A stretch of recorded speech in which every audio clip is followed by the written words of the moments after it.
Alright, what's up, guys? So, Chu Lee has uploaded, I think that's how you say their name, but anyways, they've uploaded their own point of view of the Just a Robot situation with him at VidCon, and yeah, it's something where I'm like, fam, stop going to these events. If you're gonna be acting weird, then just don't go, alright? And that's something where it's like, you can't really explain it to a weirdo, like, hey, you're being weird, stop it. It's, as far as they're concerned, they're like, I'm not doing anything wrong. And that's always been the situation with Just a Robot. He don't ever look at himself as that, oh, I'm doing something wrong, or I shouldn't be doing. It's like, nah, he always is gonna look at himself like, oh, I'm not doing anything wrong. I'm doing what any other normal-minded person would do. And I'm like, you having a normal mind is on the same scale of me being Caucasian. I'm like, it's not possible, bro. I'm like, not with your influence. The thing is this though, based on that one video I watched of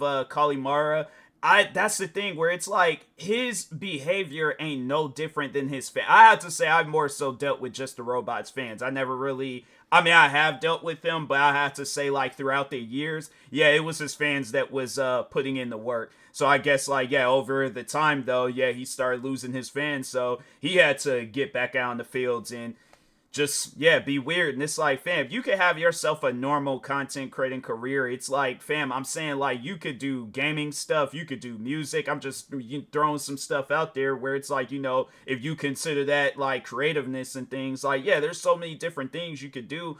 I'm saying, like, getting into drama with people, I just don't see it. I just don't see the reason for it. It's like I've dealt with my fair share of drama, more so with him and his fans. And yeah, after that, it's like I never want to be involved in drama again. I've gotten to a point where I'm like, nope. If I feel somebody's upset with me or my videos or whatever, I'm like, I'm gonna let you feel that way, but I'm gonna ignore you. I'm not gonna be getting involved. I'm like, you're just some random person on the internet. You scrolled past like probably millions of videos throughout your lifetime just to come across my video and be upset. I ain't even gonna feed into it. So yeah, it's like dealing with people like Just a Robot. It makes you have a different outlook on content creating, and then the people you come across. But no, let's go ahead and get into this video. Make sure if you guys haven't, go subscribe to. I think their name is pronounced Truly. But anyways, let's go ahead and get into this video. Hello everyone!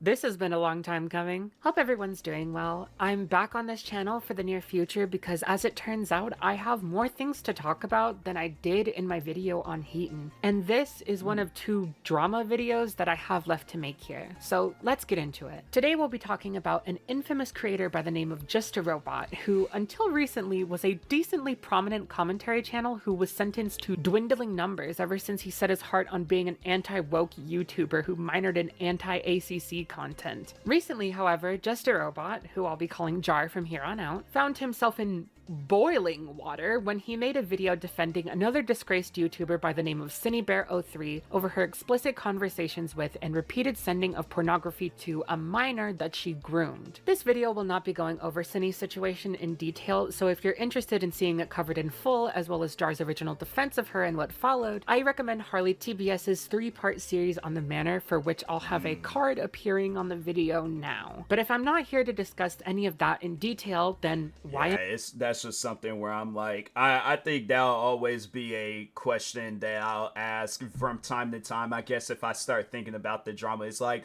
what possessed you? All right, and if it's because you got feelings for the girl, that's the crazy thing about it, where it's like you have a whole girlfriend that you could be doing whatever it is that you want to, like, you do whatever that you want to do with her, but it's like you would rather sit down and spend the time working on a video defending this pedophile because you want to be buddy with her. And it's like, yeah, that's something where it's been said before, and it was even said in Kalimara's video, where it's like, but it's something where I've even dealt with my fair share of it, where it's like he does it because he wants something from him or from them. It's like, yeah, from the CineBear YouTuber and any other person that he came across or then has some involvement with his channel. He only be doing these things because he knows that, oh, okay, then they're obligated to do something for me. And it's like, no, they're not. That's not how the world works. It's like, that's like me if I go to downtown Seattle and go up to a homeless person, give them $100, and it's like, oh, so from that point forward they gotta be my bodyguard?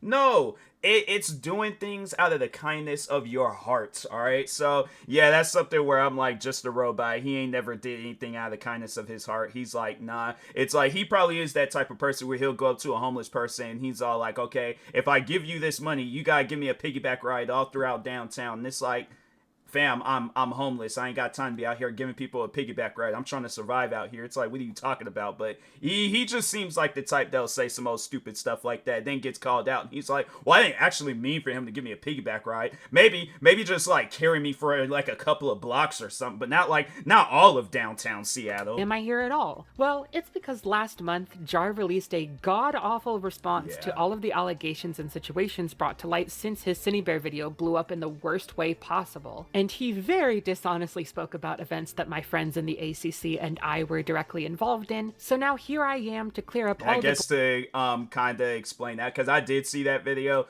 If you're expecting him to apologize, and that's something that I had even said prior before, because for those I guess that are new to my channel, I've had some history, a whole lot of history with Just a Robot. Yeah, he's never been an apologizing type. I think he apologized like very briefly in the beginning of the video, but it was pretty much he's like, I'm sorry, but, and then tried to defend himself on the matter. And it's like, there's no defense for that. You sat down and took the time. Then you tried to blame somebody else because they leaked the unedited version or a different version of the video. But it's like, regardless of the fact, you still took the time to defend a YouTuber that don't need defending. So it's one of those things where it's like, I don't know what your brain is processing, but it needs to process that stuff like that ain't normal. That's like if me going out and doing the video, and I guarantee and I promise you, let it have been the other way around. Let's say if I did a video defending EDP 445, I guarantee and I promise you he would have made a video about that. If my video would have went viral of me defending EDP 445, I promise, I'm willing to bet hard cash that he would have made a video about that. Bullshit said and point out how hypocritical and nonsensical everything this man says is. Before that though, I would like to detail a bit of history with Jar, as he's been talking about me for years at this point, and I would like to finally respond to at least one narrative he's pushed about me in specific right now. So my history with Jar stems all the way back to 2020 during a cursed everlasting event known as the Toby Drama. The Toby Drama, which I'm talking about in 2025,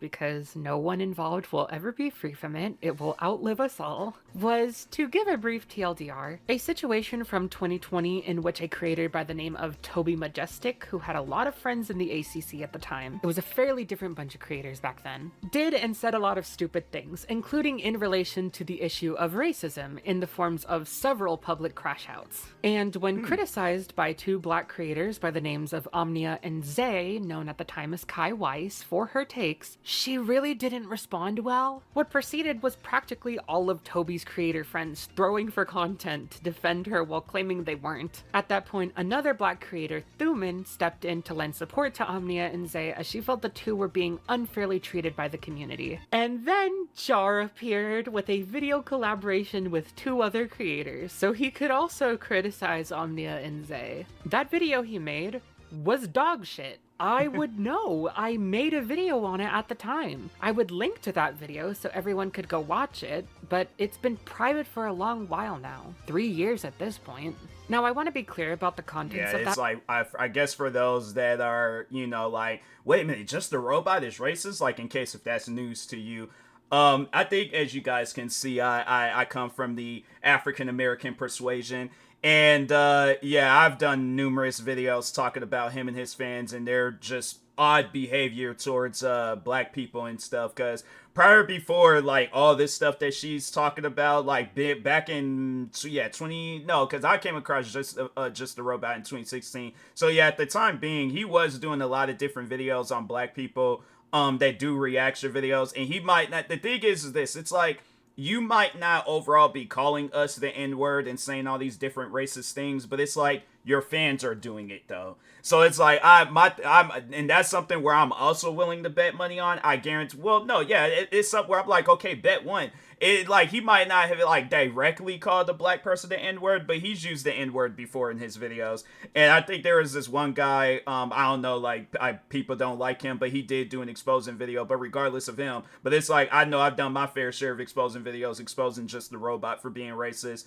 And yeah, he even there was a video on Twitter that went viral of him talking about how he said some racist stuff while he was out on the date. And I'm like, the fact that he was on the date's crazy, but yeah, it's just something where I'm like, the racism stuff that doesn't surprise me. So yeah, but he privated the video because he knew he was in the wrong. Usually people do things like that. They're all like, yeah, I was wrong on that, but I'm not gonna admit to it. I'm just gonna act like the video don't exist. That video real quick. That is a woke ass video that was made during a woke ass time because I am a woke ass bitch, and I'm fully aware that the political climate has drifted away from where it was when I made it. We literally had Nazi salutes on the new president's inauguration from his biggest deep throater. Even with all that said though, the video still holds up in the arguments I made against Jar and the others. Even from a non-political standpoint, the video by Jar I was covering was just cheeks. None of the points made any sense, and the participants were really dishonest in their arguments. And real quick, I'm fully aware that Manga Kamen apologized for his involvement in that video, so I'm really not trying to dog on him here. He's not the guy even saying shit publicly that would put me in a position where I feel the need to defend the merit that my video had, so leave him alone. And also, in regards to the video, even from a political standpoint, I said it was a woke-ass video, but like, it wasn't even really that woke, especially in the stereotypical sense. I displayed zero of the unpopular SJW mentalities in that video and was incredibly compassionate. What does that mean, SJW? I feel like I've seen that before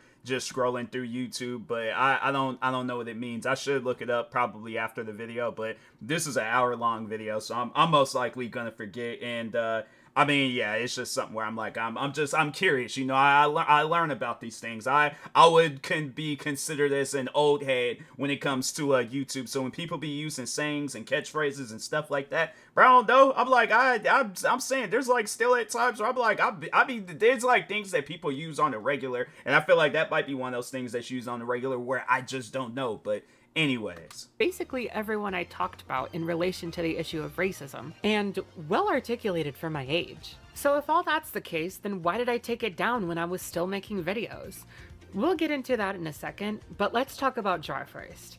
It wasn't long after that point that Jar's extremely racist past actions, including using a black Sona to do, albeit less visually characteristic, minstrelsy for a video. Just a king!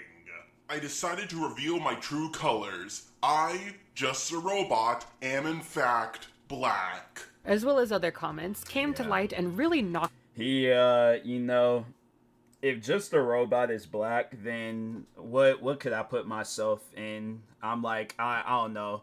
Korean, I guess I just, you know, if we just out here just throwing races out there, I'm gonna go up to the hospital that was birthday, and I'm like, nah, bruh, I'm like, get the eraser, erase that part out, and I'm like, it's born in, even though I was born in Seattle, born in South Korea, and I'm like, yeah, we all just gonna be out here just changing races. We're in a simulation. We going back to the character customization option. I'm changing race, eye color, all that stuff. Fucked him on his ass. And because I was one of the people who made a video on him who was also of the melanated variety, I was asked to talk to him to help educate him on how pretending to be black to say a bunch of stupid shit is blackface and saying that black people using the N-word is hypocritical was stupid. That convo didn't go much of anywhere and ended with him sad and distressed over how being white is really hard sometimes, which I slammed my face into the desk after reading. Since then, with Jar somehow making it off scot-free from all that shit,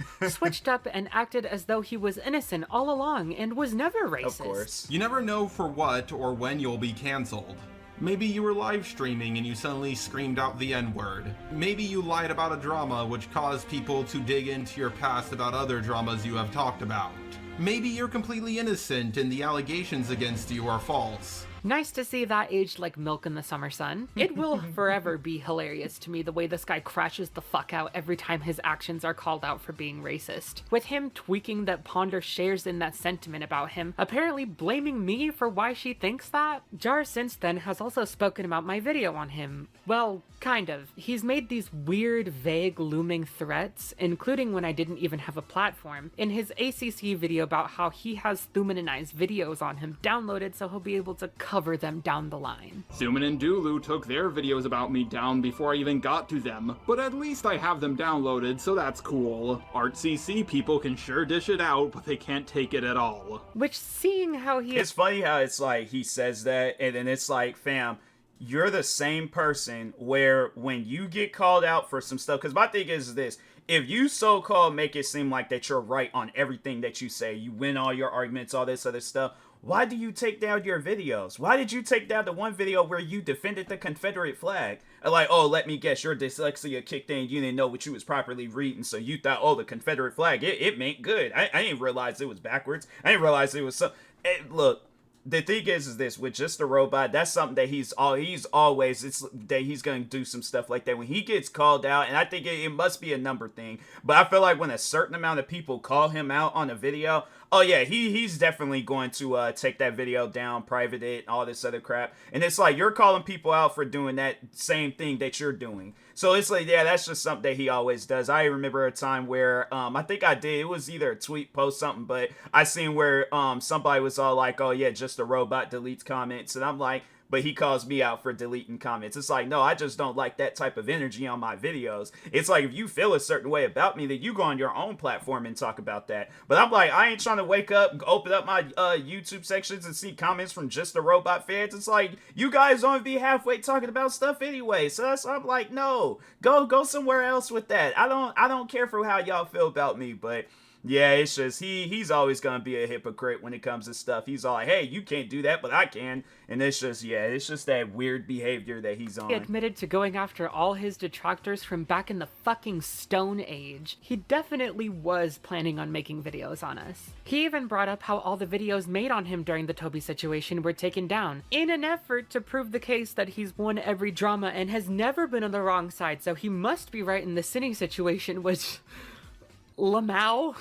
I've won almost every single drama I've been in, even when I was on the losing side. I'm sure people are gonna say I'm reviving the drama, or that I'm doing this for money or something. But even if that is true, it doesn't debunk anything I'm saying. People will more than likely bring up the Toby drama, but last time I checked, every single video covering my Toby video is gone. Every last one of them. Every last. It's like a lot of these things that be getting brought up and talked about, I'm new to it, and it's crazy how it's like I've been dealing with Just a Robot the longest. That's how out of tune I am with his videos. He'll go back and, like, fam, he went back to a video of mine that I had recorded back when I was in high school of me talking about beating Halo 4 and was trying to hate on that. And I'm thinking to myself, what was wrong with that? I didn't even know you back then. Like, I didn't know who you were until what? I think I think that game came out in 2012. So, yeah, like 4 years later, it's like, bro, what is you talking about? Like, yeah, he Just a Robot.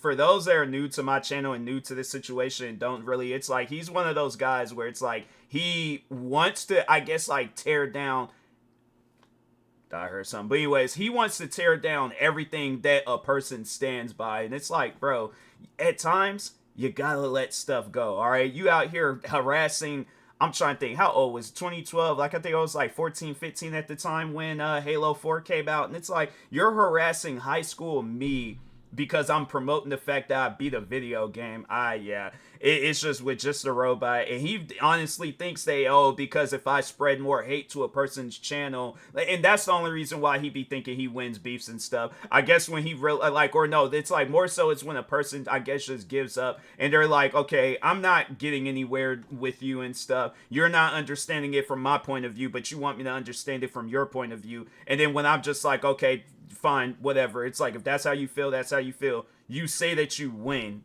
Yeah, it's something where I'm like, this is what I've had to deal with for 9 years now. I'm like, next year it would, I think, because me and him, we started going at it, it was either like April or May. So yeah, next year, April or May, it'd be like officially 10 years since I got into it with this guy. And I'm like, man, it should have went on for as long as it did. But anyways.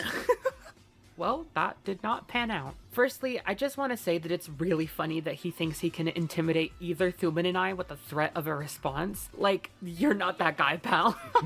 You do not scare us. Also, real quick, you've gone out of your way to go to my channel for screenshots and my profile picture many times since my rebranding. You know my name is Chuli, and it's what I go by. Just call me by my fucking name, lest we should all start calling you CEO Author again. So, to explain why I actually took down my video on Jar, buckle up. You might remember when I detailed the Toby drama that I brought up 3 creators by the names of Zay, Thuman, and Omnia. In my video, because I was going after Jar, I was defending those 3, particularly Zay and Omnia, as they were the ones being covered by Jar. From this video, I did become friends with the 3 of them, and then Zay, if you know anything about his history, this won't be a shock to you, but trigger warning just in case, went on to literally physically beat the shit out of Omnia when they were in a relationship. Oh, wow. So, I don't know about you guys, but when I saw that I had a video on my channel defending a guy who went on to commit domestic assault, and on top of that, I was friends with the person he victimized at the time, I felt it was inappropriate to keep the video up and decided to take it down to remove any association or mention of him from my platform. Crazy line of thinking, I know. So crazy, in fact, that it seems to have completely flown over Jar's head as a possibility. I did not remove that video because I was ashamed of the points made within it, nor did I feel that way about most of the content I had made when I decided to leave my platform. I had 1 billion things going on in my life during the time when I decided to private most and then all of my videos before leaving YouTube, as detailed in my video on Heaton. You, however, are so fucking stupid and self-centered that you think everyone taking down their videos defending Zay must be about you because you were actually right all along and must be more important in our decision-making process than a literal fucking criminal. And you think that because you're a delusional fucking narcissist and because you refuse to humble yourself, everyone else is having to do that for you. Let's get into it. Yeah,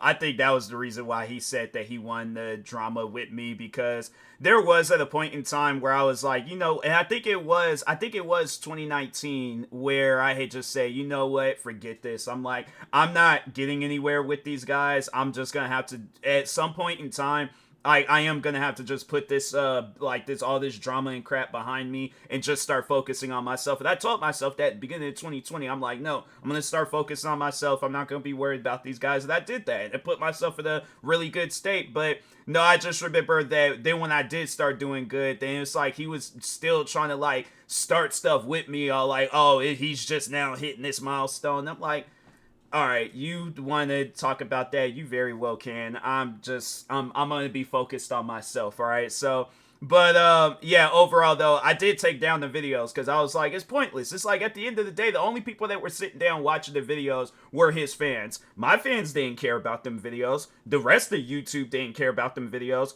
Nobody cared about them videos. So, yeah, it's just one of those things. It is funny because I remember at my old job, I used to work at this cafe in Seattle.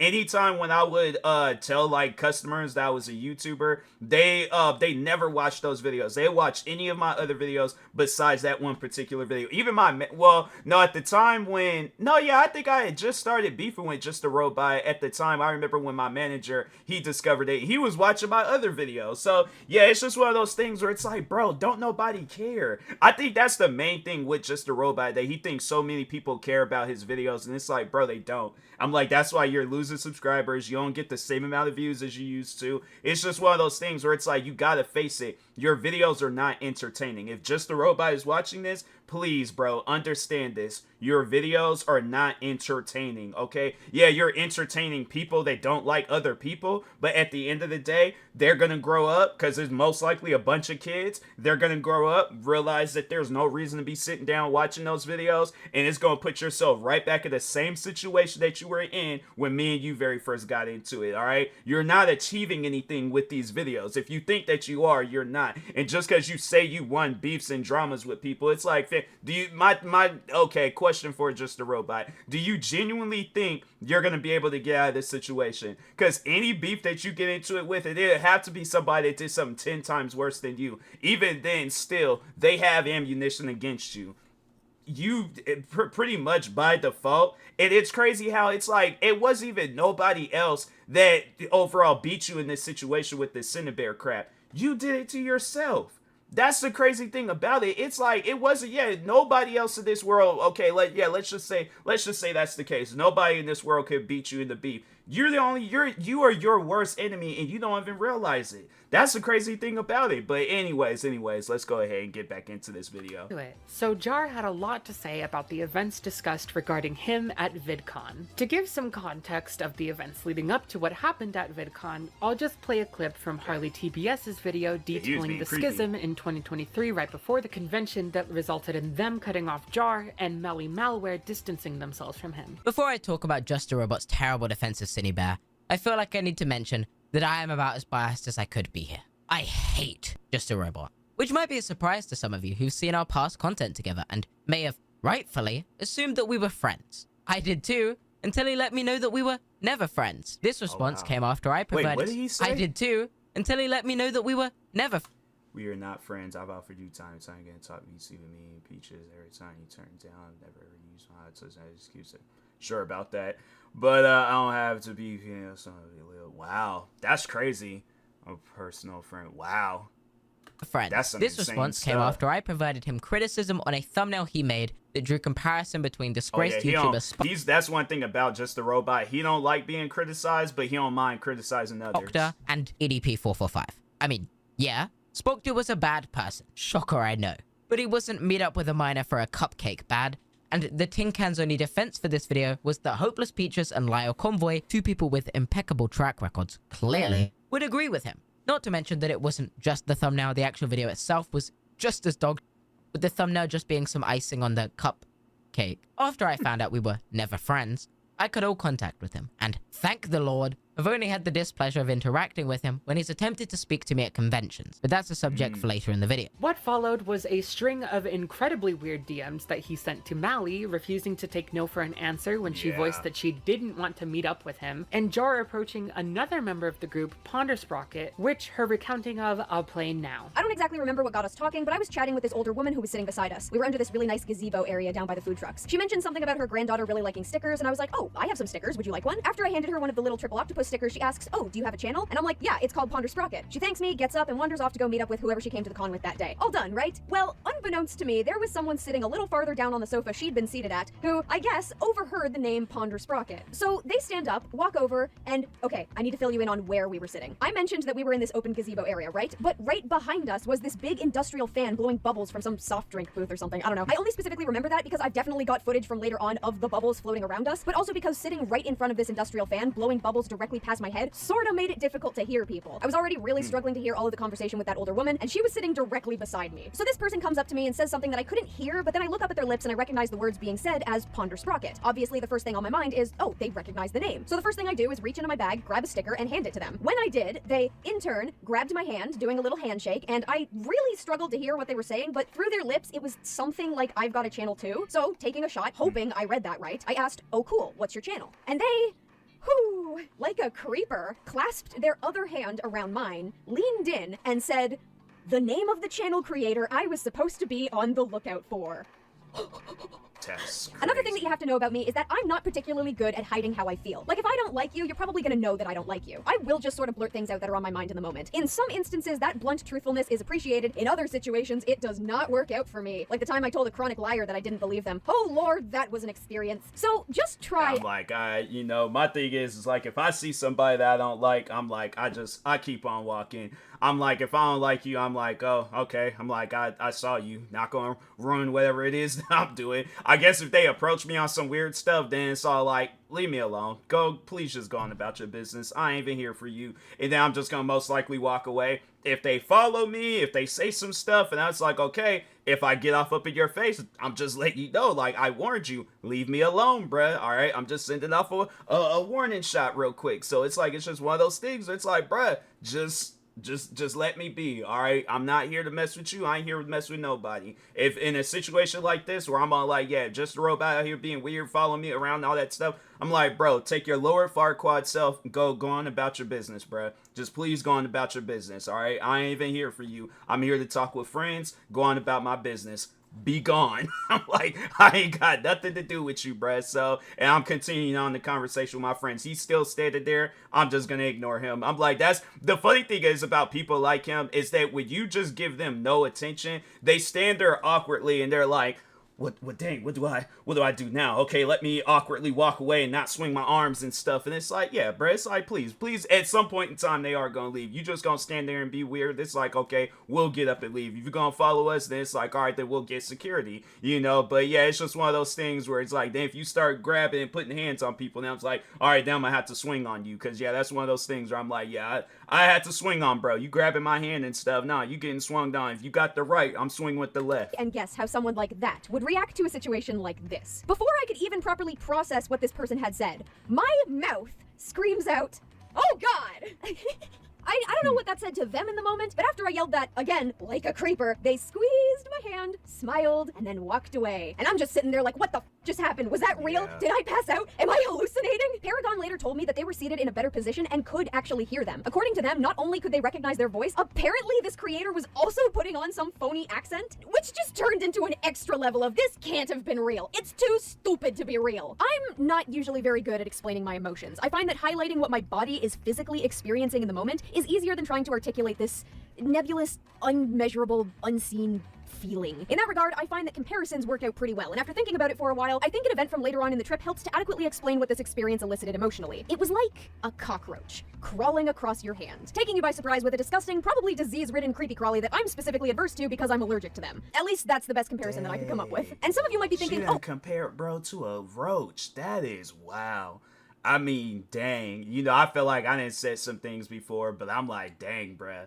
I don't know how I would react if I'm out here watching a video about myself and they didn't compare me to a roach. It's like, you guys sit down and process that and be all like, all right, I'm upset now. Like, I mean, hey, like, honestly, I can see where she's coming from. I'm like, I know I didn't have my fair, especially like, yeah, here's my little bit of advice, all right? I guess to avoid situations like this, don't go down south, because they got like them big old giant bugs. I'm like, yeah, I probably, well, yeah, and now thinking, I'm like, yeah, I usually swing when I start seeing, so I'm like, that probably would have been my reaction, but that's anyways. the funny part. The funny part was the experience. No, the funny part is the context around it. See, 5 minutes, maybe not even that, after this person walked away from us, the other people that we were hanging out with at VidCon came to meet up with us in that exact spot, including the people this creator was looking for. The funny thing is that if they hadn't introduced themselves to me, showing a person who otherwise wouldn't have been able to pick them out of a crowd exactly what they looked like,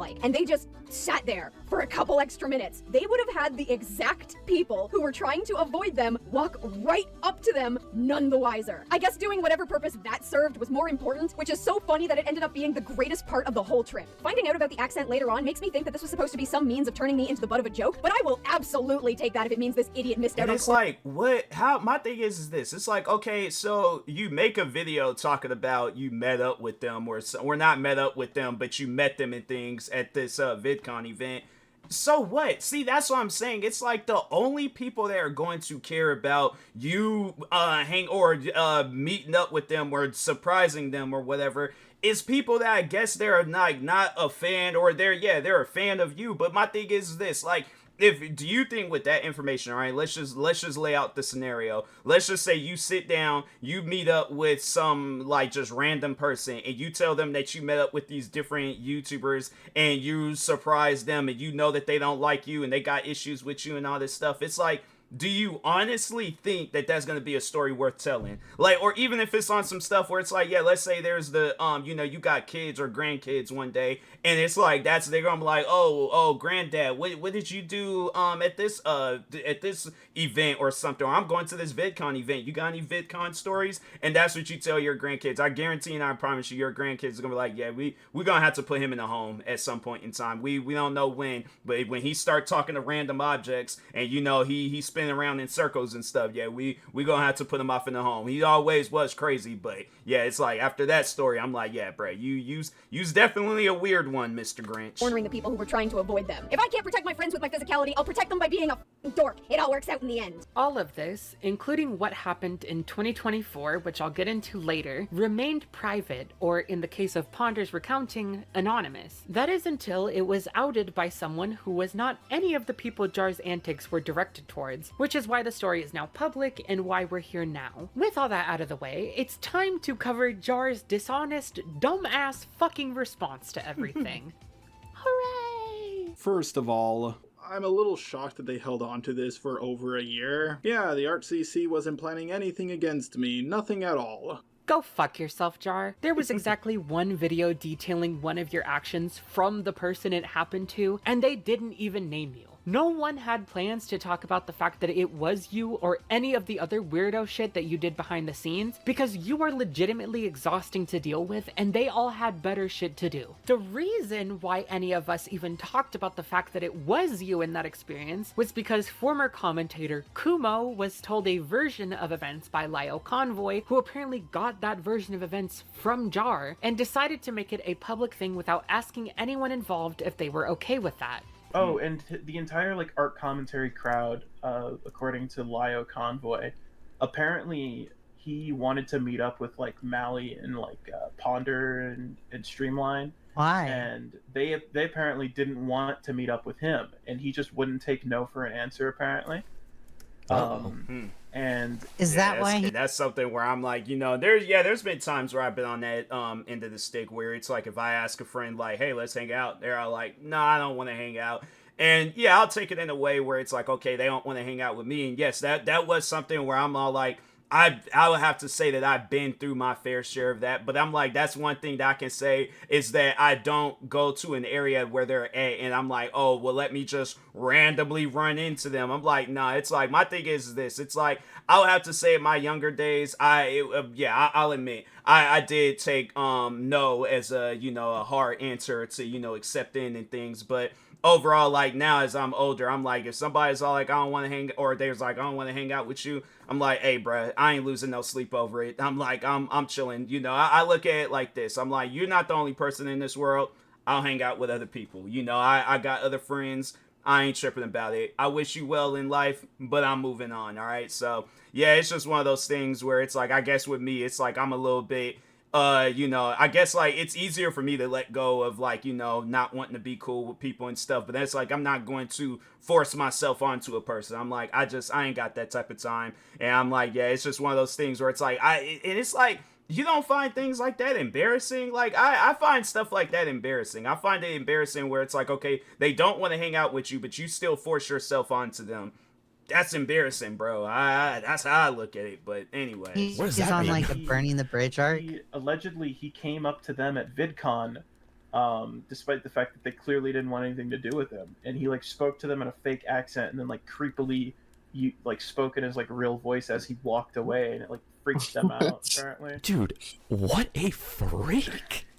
Kumo is an interesting character who I will not be blasting into the sun before anyone expects me to. That boy is young, struggles with schizophrenia, and I would say needs therapy and psychiatric help more than he deserves a verbal lashing in the form of an internet video. Plus, he doesn't even have a platform anymore, so any ability for him to cause harm or trouble that he once had is greatly diminished. I'm going to simply leave him alone outside of the times when I have to bring up things he factually did to prove a point, and I think everyone else should too, but I'm a snake, and so are all my friends in the community, so who cares what we think? This belief in particular about the ACC is one that has permeated throughout this whole saga of batshittery, with people like Jar and even people in the comments of videos covering Jar's actions believed to be the case. Now, to be fair, if I put myself in the position of someone who avoids critical thinking, I can see why this idea initially came about, especially with the cursed names of Hopeless Peaches and Creepshow Art being brought into the mix. But when it comes to talking about whether or not it applies to this situation with the people involved, it's literally just not true, and is based on a complete lack of understanding of what these people are talking about. And also, if I may add, trying to condemn an entire community to sharing the same behavior that the worst members who aren't even around anymore showcased makes absolutely no fucking sense. Every community would be deemed as dog shit at that point, and Honestly, that makes more sense than trying to pretend that the ACC is a special case for some reason. For instance, Yeah, it's like, from what I've seen, it's like in videos where it's like talking on like Just the Robot's weird hatred towards the art community. I look at it like this. It's like, what could be the difference? Like, if we are putting them on this scale of like they upload bad videos, what's the difference from their videos and your videos? Because fam, you're no saint neither. It's like it's one of those things where it's like you have to sit down and look at your videos and look at how many people that's been offended by your videos. My thing is I look at it like this, where it's like when your fans are coming to me and telling me that yes, you have uploaded some offensive videos, like they don't even watch your videos no more, like they realize the wrong with your videos. That's enough for me right there, where it's like you got people that used to be in your circle telling me on how bad your videos were. So it's like, and that's the thing, where it's like your videos never spreaded any sorts of positivity. You know, my thing is like, if I have an issue with somebody, I'm like, okay, if I have issues with them, they on their side of the planet, I'm on my side of the planet. I ain't gotta watch their videos.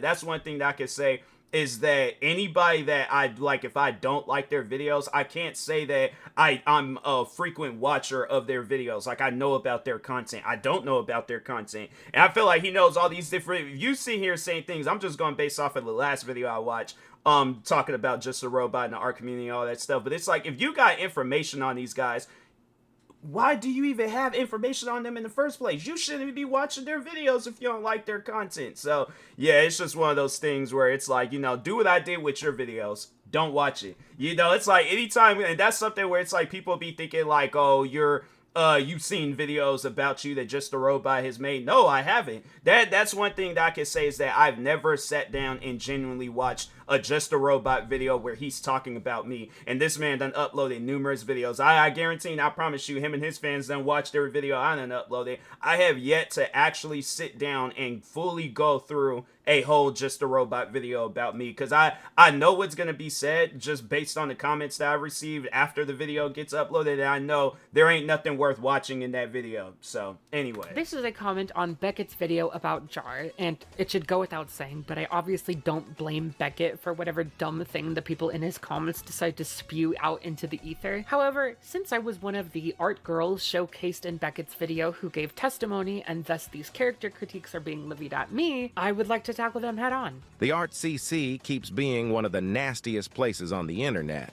I am not defending Jar's take on Cinny or his behavior, but what he said about the Art CC being full of backstabbers is basically true. All the people speaking out against him now have had issues with him for what seems to be years, but never came out publicly with this info until now, until it was convenient. It's like a pattern at this point. The moment a creator gets a certain amount of backlash, the people they're acquainted with, even the people they saw as friends, dive in like vultures to dig up any dirt they have on that person to make videos. Getting tired. That's the thing though, where it's like, okay, and I guess with somebody like Just a Robot, what's wrong with that? Like I don't look at it as like, okay, it's bad that people are, finally speaking out about him. It's like, I guess, like, just using me for an example, the times when I would speak out about him, nobody was watching that stuff. Like, anytime when I would make a video, I'm like, okay, Just a Robot is out here spreading lies and rumors about me. Dead silence. Just a Robot, he attacks black creators and stuff. Dead silence. I'm like, Just a Robot, him and his crowd is a bunch of racist people. Dead silence. So I look at it like this. I'm like, the more people, I feel like that. And it's like, maybe it could put us in a quicker, just time or something, whatever. But overall, yeah, it could put Just a Robot in a situation where it's like, okay, maybe I am doing wrong. I got all these different people making videos about me. So yeah, I look at it like this cancellation, it's deserving. It's one of those things where I'm like, I'm not going to be holding back or being like, oh, well, maybe I got to be professional. No, I'm going to be as unprofessional as I can be. All this cancellations that Just a Robot is going through, he deserves it, with the racism, with the Cinnabear crap, and anything else. His random hatred for the art community, all of it. He deserves to be canceled for all that crap. I'll speak out for everybody, so anyway. Tired of seeing the same thing happen over and over again. Art CC is just full of people who, instead of talking things out in private, Wait until they escalate into something worth talking about, He so ain't they never can monetize talk nothing in private. I'm like, every video he done made on somebody that been public. people's downfall. If this is supposed to be defending him, I'm like, fam, this ain't all that good. The funniest thing is that so many of the people who were interviewed in this video have been canceled at least once too for something they did or said that didn't sit right with the community. Doesn't make their points about Jar invalid, but definitely goes to show how many wonderful people the commentary community is made of. This whole situation should have ended at Cindy groomed a 14-year-old fan, here's the docs to prove it, don't interact with her. I would like to point out real quick that this whole plotting and scheming narrative shouldn't even be thought of to be applicable to me, as I've been shit-talking Jar publicly since long before this situation, especially because his comments about me started publicly. But also, I don't expect everyone who's had a private issue with him to suddenly... the first so to explain to you guys, I guess for those that are new to my channel, the first interaction that I had with Just a Robot was through his fans. I think I was coming back from, it was either my first or second interview at my old job, and I remember I was on the bus, knocked out of sleep. All of a sudden, this is when like my channel was a lot smaller, and like I would have like notifications on when I would receive a comment on my channel, because I always look forward to seeing a comment. But anyways, yeah, overall, I'm knocked out of sleep. I feel my phone going off like crazy. I look, and it's all these different people talking about, oh, Just a Robot made a video about you. Oh, you gotta watch this video about Just a Robot, blah, blah, blah. So I didn't know who Just a Robot was at the time. Watched 3 minutes of that video, and it was just of him talking about, like, oh, why I don't like this, defending, because I did a video defending people that do reaction videos, and so he made a commentary response video on it, and I'm like, okay, this ain't no different than any other video I done watched about me and stuff. And I was like, I just pretty much like I shoot it away. I was like, nah, this is a fart in the winds. I'm like, I'm just gonna shoo it away and things. And yeah, overall, it's like he took offense to that. He took offense to, I guess, me not taking his video seriously. So yeah, that's what led into the ongoing drama between me and Just a Robot. But yeah, overall, it's all like, he didn't like privately contact me. At least I ain't seen no messages of him privately contacting me, talking about like, oh, hey, you know, it's like, because I ain't get no comment, no messages, no nothing. I ain't get nothing where it's all like, oh, hey, that video you did, there were some points that you made where it's like such and such and this and that and blah, blah, blah. But it's like, when my thing is this, I guess to anybody that has had issues with Just a Robot, this would be my question to you guys. Has there ever been a time where Just a Robot has been respectful to you?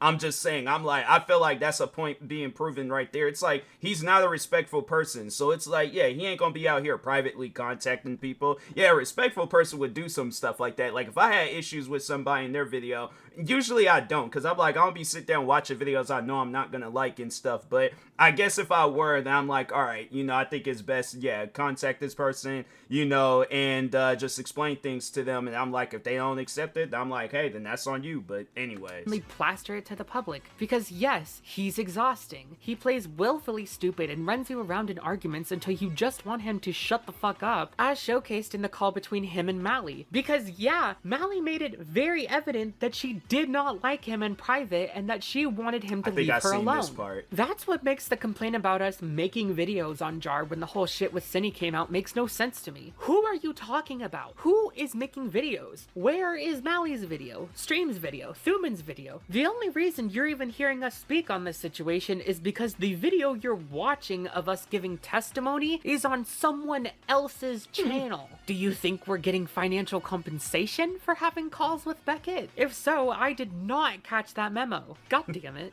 But also, at this point, fuck it. I deserve financial compensation for having to deal with this whiny-ass man-child. What's funny to me about... I'm like, imagine, the thing is this, imagine if YouTube paid everybody that dealt with Just a Robot.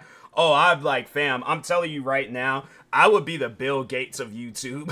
Like, if I got compensated for every comment, every video, everything that I've had to deal with Just a Robot, fam, there's like this, I remember like when Black Panther, when it very first got announced, there's this like picture of him where he's like sitting on this throne.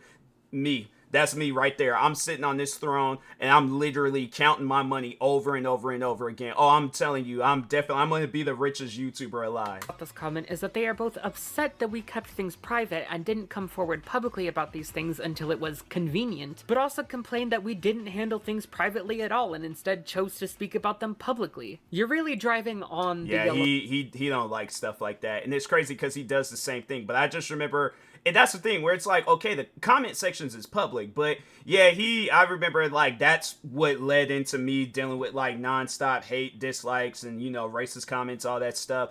For years was that he wanted me to cut a deal with him, and I'm like, I'm not working with you, cutting no deal with you, doing any of that crap. And then I just remember the one time where one of his friends, like after that whole situation, when like the hate and all that stuff died off, one of his friends was like, oh yeah, like Just a Robot wants to have a call with you. And I'm like, if he wants to apologize, he can make a video about it and he can make a tweet about it. That's if he could just make it as simple as he wants to. It's like to be like at TMossBoss, sorry, I will accept that. But overall, it's like, no, that's what his friend goes on to say, like, oh, well, he has dyslexia, so he can't overall, like, do no apology and things. And I'm thinking to myself, but he can make numerous videos about me, but he can't just say, hey, I'm sorry for it.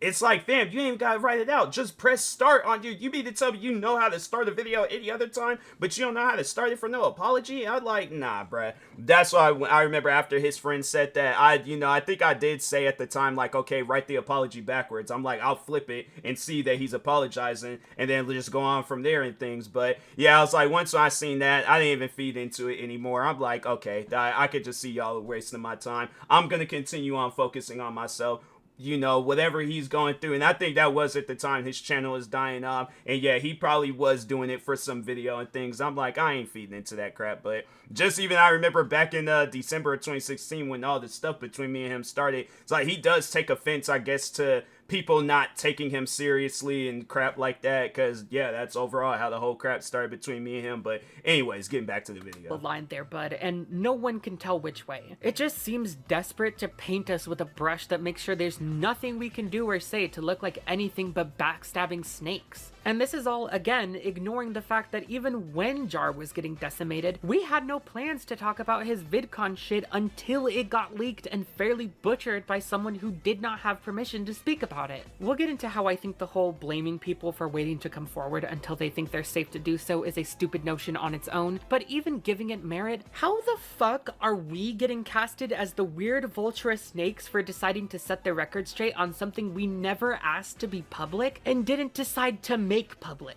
This is, whether intentionally or not, a very victim-blaming mentality that is not cute, and I would advise anyone saying things like this to exercise a little more caution before going buck wild and levying all these insane allegations against people you don't know and don't have the full story on. As for why we're getting singled out so much for it, the answer is misogyny. I don't care. Is it an easy answer and maybe not the full thing? Sure, but I feel comfortable using it after looking at all of Jar's actions and the audience he built, especially when he and his roommate Professor Dreadlock couldn't help but comment on how catty Mally was in their call whenever she dared to stand up for herself. And eventually I came to the conclusion that the problem was that people would come across this thumbnail and immediately assume I was comparing him directly to EDP, so I decided to change it. Now granted, they don't seem to have the same problem with other clickbait titles and thumbnails about me, but I guess it's one of those rule for thee but not for me kind of things. I don't know the people who made any of these thumbnails. Why the actual fuck is it our jobs to go around policing how people we have no contact with, no involvement with, and no relationship to on how they decide to present their videos? The people who gave you criticism on yours did so because they were trying to be your friends, and you spit in their faces. The only person whose video on you I or anyone else had involvement in was the one made by Beckett, which is honestly just funny to me and highly applicable considering that autism is your go-to excuse for all your weirdo behavior, bested maybe only by your mention of dyslexia. But honestly, we should have expected this because Jar just has to find a way That's something that him and his... I honestly think that that's something that him and his fans, they just came up with. And you know what? The crazy thing is like, has anybody ever seen any paperwork or seen something to overall showcase that Just a Robot actually does have autism? Because I feel like I've heard that 1, too many times from his fans. I don't know how many times getting into it with his fans, and they always jump to that. I'm like, fam, the whole community has it? I'm like, yeah, that's something where I'm like, I don't know, maybe he spreaded awareness to autism at some point in time and then just gained a bunch of fans. But if not that, then it's like, fam, why do you guys, that's like your go-to excuse, like when you guys get called out for some stuff. I just remember it was because, though, there was some time ago where one of his fans, they tried to put me in the same conversation of a mass shooting that had happened in New Zealand. YouTube made this tweet talking about like, oh yeah, I talked on this before, but anyways, they was all like, yeah, there was a shooting that happened, we're paying respects to the victims and stuff like that. And then one of his fans commented down beneath the tweet talking about you allowed content creators like TMossBoss and some other guy to upload videos. And I'm thinking to myself, YouTube is paying respects to people that just lost their lives. I'm like, do you honestly think anybody that just got shot in that New Zealand or just died, whatever the situation is, but it's like, do you think any of them victims are thinking about a TMossBoss video right now? And I said something, I was all like, I hope like a dog rips your throat out or chews your throat, something like that. But anyways, there's all like, you realize you said that to a minor with autism. I'm like, okay, and I guess with me, I have an extreme don't care attitude. When you do some things to upset me a little, yeah, I don't care what you got going on. So people, if they tried saying that with me and Just a Robot, I'm like, I don't care what he got going on. It's one of those things where it's like, oh, but so it's like when he influences his fans to be racist and harass me, stalk me and my friends that are not even content creators, like friends contacting me talking about who is this person, and this is some random Just a Robot fan and stuff, you know, make up lies and rumors and harass me for years, but I'm supposed to just give them a pass and things, because they got autism, dyslexia, and all these other things. I'm like, then seek help rather than trying to seek some drama out of me and stuff. But anyways, to present himself as being treated bad and unfairly by the girls. Wah, shut up. Oh my god. But I still thought we were on friendly terms and we would meet up at VidCon. I sent this inappropriate joke to Mal, and she did not take very kindly to it. I should note that I was a bit high at the time. Weed is illegal in Texas, but in California it's very easy to get. But the bigger issue was me constantly... So that's your excuse, you're high? I'm like, Snoop Dogg smokes weed for breakfast, lunch, and dinner. He ain't never sent no message like that, at least that I don't know of. He ain't never sent no message like this to nobody and got called out for it. But yeah, maybe I'm just missing out on stuff. But I'm like, yeah, I just think that that's something where I'm all like, you know, I have friends that they smoke a lot of weed. They don't be out there sending no messages like this. You know, if anything's, we all just sit down. I don't smoke weed, but I'm like, yeah, I just, you know, I do, you know, be hanging out with friends that doing things. And yeah, if anything, we just have like a crazy laugh attack and we go on about our business, you know? So yeah, it's something where I'm like, don't blame weed, don't blame your autism, don't blame any of that. You're a weirdo, all right? So anyways. Pushing to meet up with her. Eventually I told her that I'll leave her be because I had no more plans to meet up with her because she didn't want to see me. Now I did later apologize for this, but unfortunately it came a little bit too late. Oh, Jar, you know that's not the full story. I know Jar shows the full DMs here and points out the joke where he highlights the fucking lol JK, but there's no doubt that he glossed over the rest of them, including the one everyone found weird that said, okay, but just know I won't be like, bitch, you were too scared to get into call with me? Now you have nowhere to run and I have a gun. It's no surprise to me that he refused to address this one because it's the comment that contradicts his claim that he apologized. As when Mally did mention her discomfort over this comment in particular when talking about how he waited her out by not taking no for an answer, Jar straight up accused her of trying to gaslight him. Yeah, we'll get more into that later, but for now, just remember that happened as well as his comment. But for now, what the fuck? What makes things even weirder and creepier in context is how Jar talked to Mally before VidCon, saying things like this. I'm going to VidCon. Oh, cool. Might see you there then.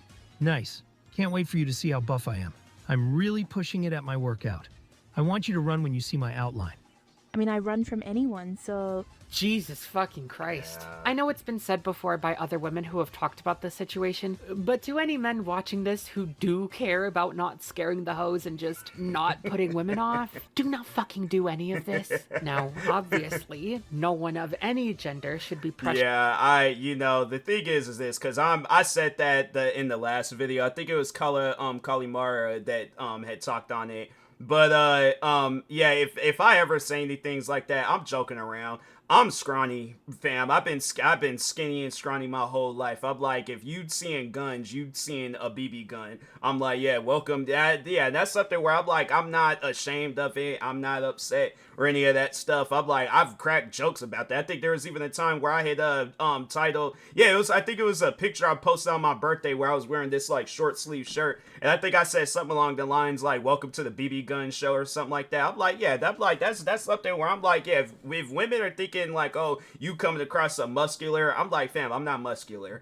I'm like, I'll write muscular across my arms. That's the most amount of muscularity that you gonna get. But yeah, other than that, I'm like, if anything's just like, she knows that I'm gonna be joking around. Most likely, whatever woman I'm saying that to, she's seen me beforehand, and she knows that I'm not no like Terry Crews built type person. I'm like, yeah, maybe him in elementary, or so Terry Crews is probably still buff in elementary, but anyways, regardless. Pressuring anyone to meet up with them, and if someone of any gender were to approach someone in a group they know doesn't want to see them, even to play a harmless prank, that would still be inappropriate and creepy. However, since Jar is about to, if the genders were reversed, this situation in a moment, I just wanted to preface things with that before going into why the specific context here of a man not listening to a woman was so alarming. If a woman indicates to you or just tells you that she's not interested in meeting up with you, just accept it. Because trying to push the envelope here to get her to change her mind, especially by joking about physical harm you could do to her, and especially after bragging about how physically strong you are, that's gonna scare the fuck out of her. And rightfully so. You've already shown her that you can't take no for an answer, and for a woman, who are on average physically weaker than most men, and statistically more likely to be— That's why I'm like, I encourage any and all women out there watching this video, and that's even something that I've thought of, where it's like, if like, let's say like whoever I get into a relationship with, if the relationship don't work out, but I feel like that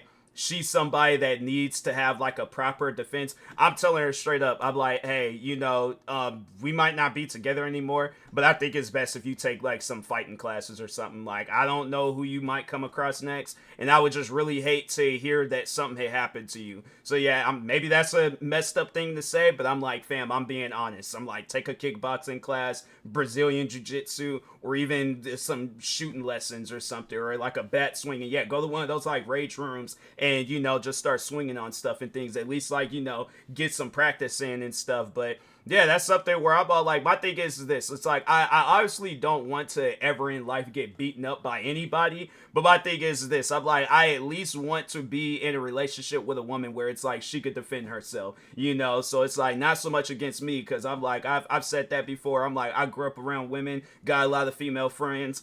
I just got that respect towards women to where it's like, I can't disrespect you in some Andrew Tate alpha male, I'm big and buff type way. And it's like, nah, bruh. I'm like, put me in a figure 4 laylock. I'm like, if I deserve it, But overall, though, it's like, yeah, it's just one of those things where it's like, at the end of the day, it's like, men, be respectful towards women. That's not something that I should be telling you guys at 2 a.m. It's something that you should just know by default. It shouldn't matter whether you grew up with women, got women friends, or don't. It's like, it's just one of those things. You just do it by default. But anyways, victim to violence or violation by men, that is going to communicate that you might not take no for an answer in person either. I'm not saying you can't brag about strength or gains or whatever the fuck. I have male friends who are taller and much stronger than me that brag about their strength, but they aren't then pressuring me to meet up with them after I've said in no uncertain terms that I don't want to do that. Now, obviously, I trust my friends, so I don't believe the aforementioned would ever apply, as even beyond my feelings, they respect women doing what they need to be safe. But the point I'm trying to make here is, be fucking sensible and aware of how the difference in physicality will be perceived. Lest you because end I guarantee you're not probably, because he probably to an extent knows how some of these women look, and if he is bigger than them, then yeah. But I'm like, I guarantee, look up this wrestler. I think her name is like Jordan Grace. I think that's how her name is spelled. If not her, Shade car grill. I don't know. I'm so horrible with names. China. Freaking yeah, there we go. I'm like, do you think he would have said that to a wrestler built like 90s China? I'm like, I guarantee and I promise you he wouldn't. It's one of those, he probably wouldn't be having a conversation with her, but I guarantee and I promise you he ain't gonna be out there challenging the strength or telling a woman that is like physically more powerful than him that about how strong he is. You know, I guess like maybe if he's trying to get on her good, you know, muscular graces and things. If not that, then it's like, yeah, bro, they're if you guys just watch some like, you know, just female wrestlers, there's a lot of them where I'm like, even probably the small ones too, just the robot don't come. He don't come off as the type. I feel like it just take one good slap across the face from a small woman, and it's like it could be a woman that's like 5 feet tall, that's like 100 pounds and things. One good slap, just the robot is laid out on that ground, even with a small woman. He could brag about it, and that's something where it's like I just know that like me and my friends. Especially it was like one of my friends at my old job. I remember me and him, we talked on that where it's like usually when a man gotta like brag about something, they're usually not about that. Like we more so use the example, if a man gotta say I'm a grown man, they're usually not a grown man. It's like they either still pee the bed or sleep with a teddy bear in the middle of the night. Well, pee in the bed, there's something wrong with that. But I'm like, nah, you know, if you got like a good grasp on a teddy bear, I'm like, nah, that's, you know, that's cool. You know, it brings comfort and stuff. But yeah, it's like, it's one of those things where it's just, you know, on some other stuff maybe. Yeah, it's like, you ain't no grown man, bro. I'm like, you still believe in Santa. Stop it, all right? Looking and sounding like this absolute dumbass. I was walking around at VidCon doing stuff at different panels. Eventually, I got hungry. I bought some ice cream, I sat down to eat it, and then I heard Ponder's voice and looked to my left, seeing that she was sitting right next to me. So I shook her hand, revealed who I was, she exclaimed, "Oh my god," and I walked away. And the crazy thing is that he's expecting people to take his word when he says like, so we're supposed to just believe everything he says, but we can't believe anything anybody else says, even though that person can have multiple witnesses, have the whole interaction on camera. You know what, that'll be the crazy thing about it. Let's just say that whoever this YouTuber is, she was wearing like because I know I have like something like that where it's like this chest strap, and it's like a stick with it, and you can add like a GoPro camera to it. Let's say she had been streaming it, recorded the whole interaction, just the robot still would have been all like, oh, well, it didn't happen that way, and it's caught on camera. I just say things like that because I be watching a lot of those like body cam reaction videos or body cam videos, and I'll do reactions to them. But yeah, I'll see when them people be like, they'll easily caught on camera and they be like, I ain't steal nothing, I ain't do anything wrong, I pay for my stuff, here's my receipt, and it's like a receipt from like 1982 or something. So yeah, it's one of those things where it's all like, yeah, just a robot. That's one thing I'm like, I don't think I have heard anybody else say that in these videos. He's a chronic liar. I'm like, you can't believe anything that he says. Thought it was funny. Ponder described this interaction as a lot more creepy than it really was, adding things like me squeezing her hand and other stuff like that. Or that I was laughing maniacally as I walked away. I did laugh, but it wasn't until I was inside. This just isn't true. Ponder never claimed that you were laughing maniacally when you were walking away. That was Kumo. He showed up at VidCon and like with a terrible fake accent and like spoke to them. They didn't know it was him, and then he like spoke in his real voice and walked away and scared the shit out of them. And he like manically laughed while walking away. I don't know what that said to them in the moment, but after I yelled that, again, like a creeper, they squeezed my hand, smiled, and then walked away. And I'm just sitting there like, what the f just happened? Was that real? Did I pass out? Am I hallucinating? You can literally see in the video you're showing clips of, if you just watched it again, that she never said that. I'm just curious, which disability caused this fuck up? Was it ignorance on your knowledge of the video you're using clips of in the background? Was it the dyslexia from the 0 words you had to read when listening to the video? Was it the autism? Maybe it's my autism. So fucking annoying, man. She kept me anonymous, of course. A bit odd that my anonymity was important until I was getting bashed. Delete your account. I'm confused as to what the allegation is here. It's just a handshake. I didn't put my arm around her and say the N-word. Ponder has drawn my avatar in very compromising... Okay, but it's like, you don't just walk up on somebody and just start like grabbing their hand and stuff. Even if they are handing you something still, you don't grab. That's something where I'm like, fam, I don't want to be... that's something where I'm like, I think most people can say I'm not all that like physically. Usually somebody got to engage with me when it comes to like a hug. If they throw their arms out for a hug, I'm like, cool. I might throw my, for like special occasions or something, might throw my arms out for a hug. But other than that, I'm not even all that physically like, touching towards people. Like it's funny, like a group of friends, we could just all be standing by taking a picture. I'm standing like this. I'm not like, okay, I ain't touching nobody. I'm like, nah, because it's like I gotta go wash my hands. I need hand sanitizer. I'm gonna have to shower. But I have to do all these things. And I'm like, I'm not gonna call myself a germaphobe, but at the same time, like I respect people's boundaries and stuff, and don't be all like touchative and things with them and things. So yeah, it's just something where I'm like, I guess if it's somebody that I know, then yeah, handshake, hug, like dap, all that stuff. But other than that, it's like somebody that I don't really know all that well. If they like jump up and they want to give me a hug, cool. I'll respect the hug and give them a hug back. But other than that, it's like if I don't really know the person that well and we on bad terms, yeah, not even gonna get in contact with them. Not even gonna have a conversation with them. But anyways. Positions a handful of times without my request or consent. I want to make this clear, I don't really care how she drew my avatar. If the genders were reversed, what I did would have been seen as no big deal, but what she did would have been seen as a huge deal. The problem with this allegation is I don't know what people are accusing me of. It was just a handshake. People have claimed I cheated on my girlfriend by doing this, even though we got together after this interaction occurred, and I think a handshake is one of the most unromantic things you can do with a person. I don't think this is sexual assault, it's just two hands touching. What the fuck is the point being made here? Guys, it's okay, I didn't genocide an entire race of people. Who the fuck said you did? The problem with Jar doing this is that he makes no effort to clarify who is actually making these claims about his weirdo behavior at VidCon. Made even worse when the only person whose testimony of the situation he specifically mentions is Ponders, making the implication that she made these claims. Spoiler, she didn't. In fact, none of us, any of the art girls, or anyone else involved who was actually there at VidCon have ever made the claim that these actions were cheating or sexual assault. And we aren't responsible for policing Yeah, with it's like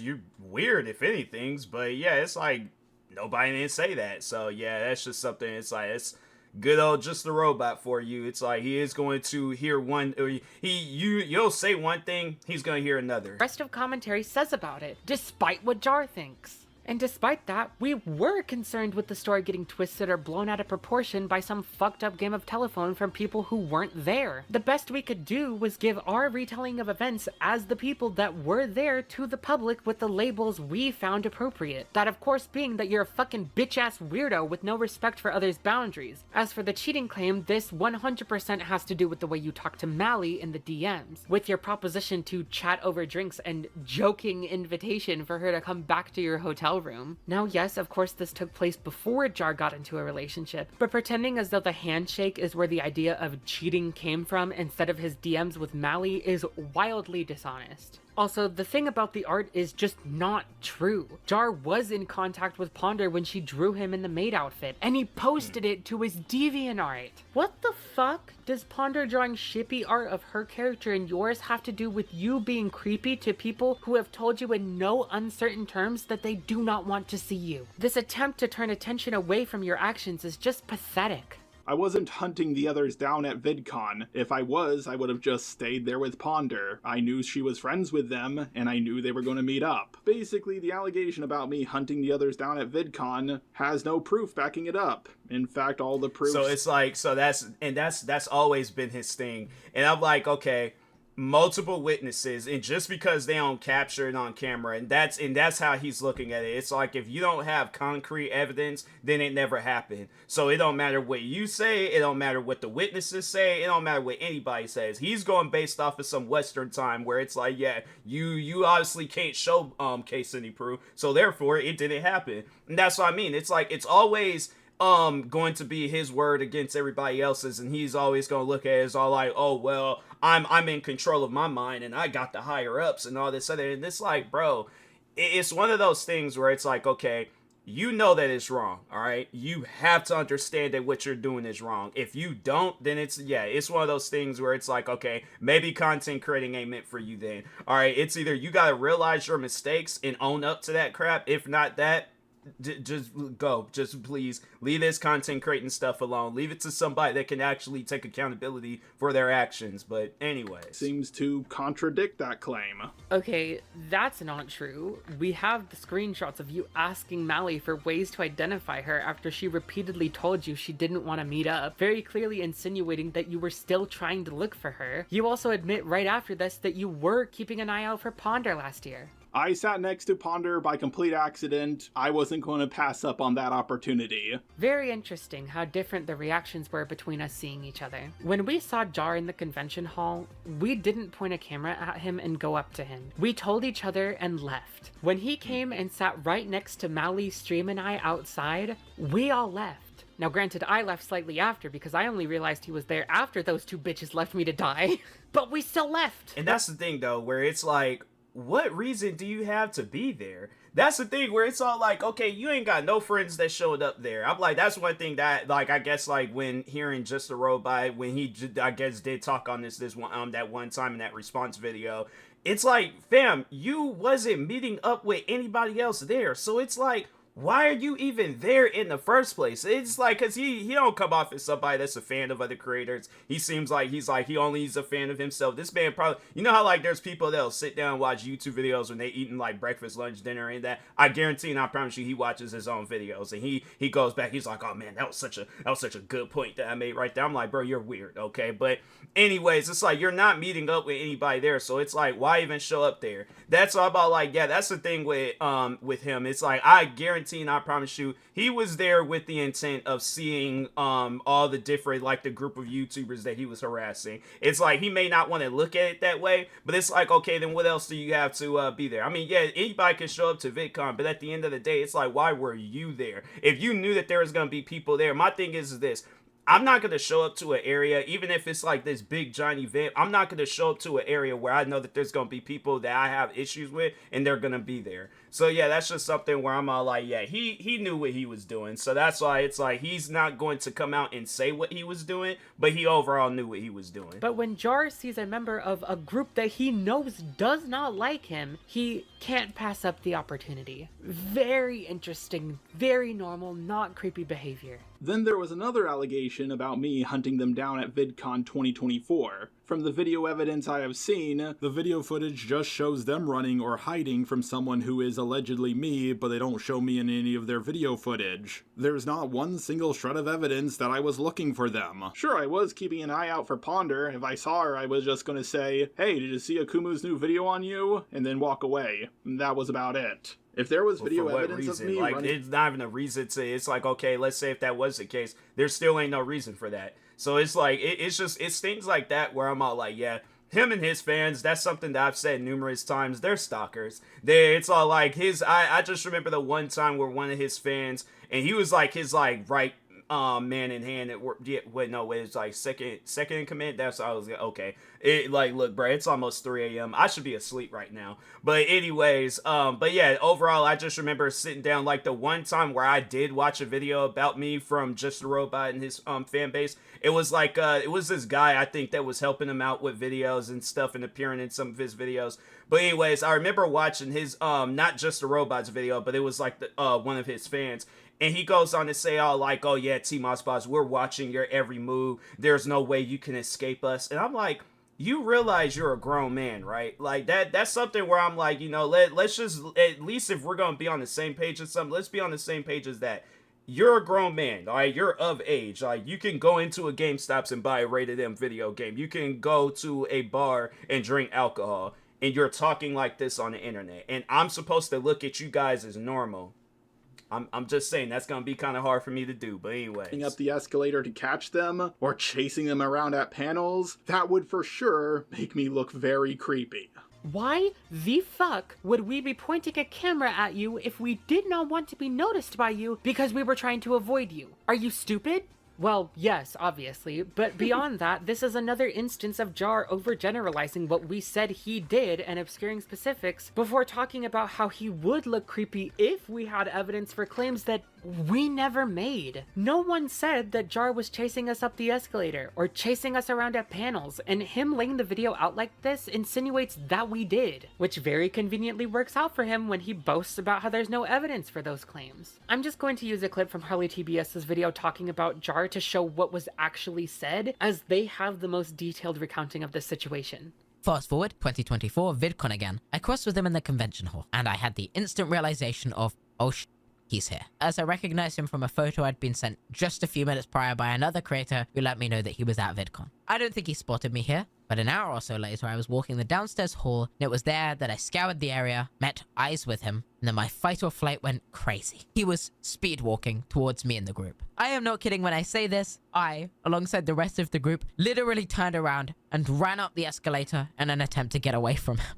You might remember, if you've seen Harley's video on Jar, that they showed a clip of when we spotted Jar in the convention hall, and how aside from Harley, who hid behind Ty, Bored Oranges, one of the only other people whose face was public at the time was hidden behind someone else. Well, that other person was Ponder, and the person who hid them was me. Oh, really? Everybody else speaks.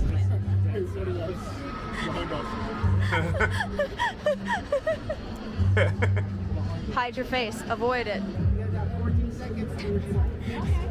Are you protecting me?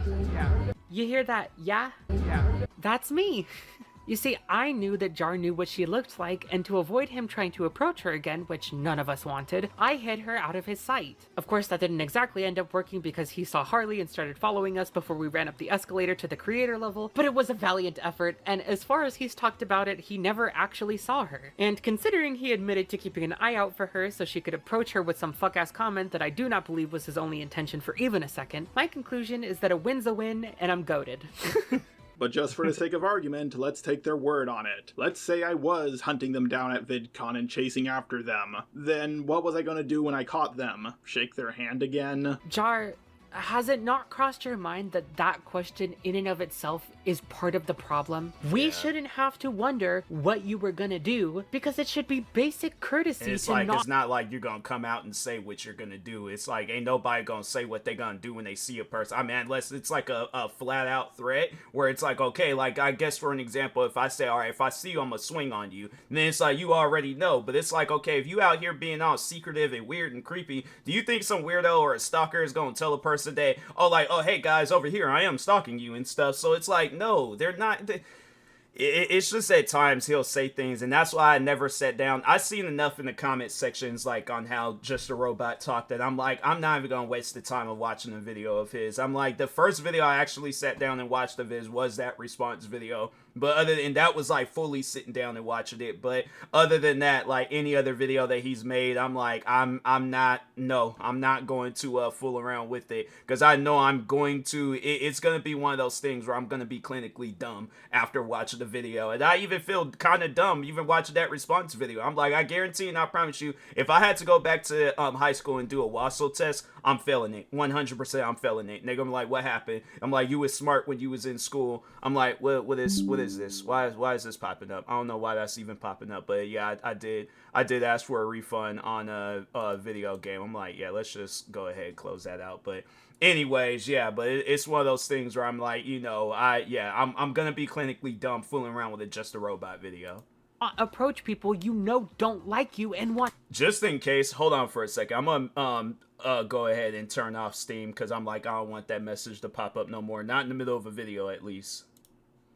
Alright, I'm back. Just had to, exit out of Steam real quick, because I'm like, nah, Steam, they'll have those notifications pop up, and I'm like, we can't have that. But anyways. It should be basic courtesy. Hold on for a second. I don't know why this thing is still, okay, there we go.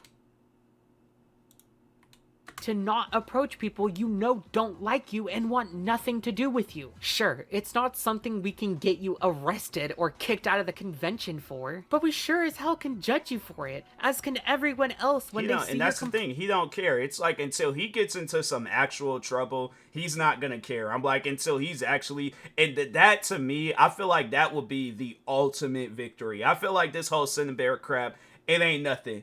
When he's forced to actually apologize to people, I feel like that's one of them like all-time victories and stuff. It's one of those things where it's gonna feel like black people when we seen Barack Obama go into office.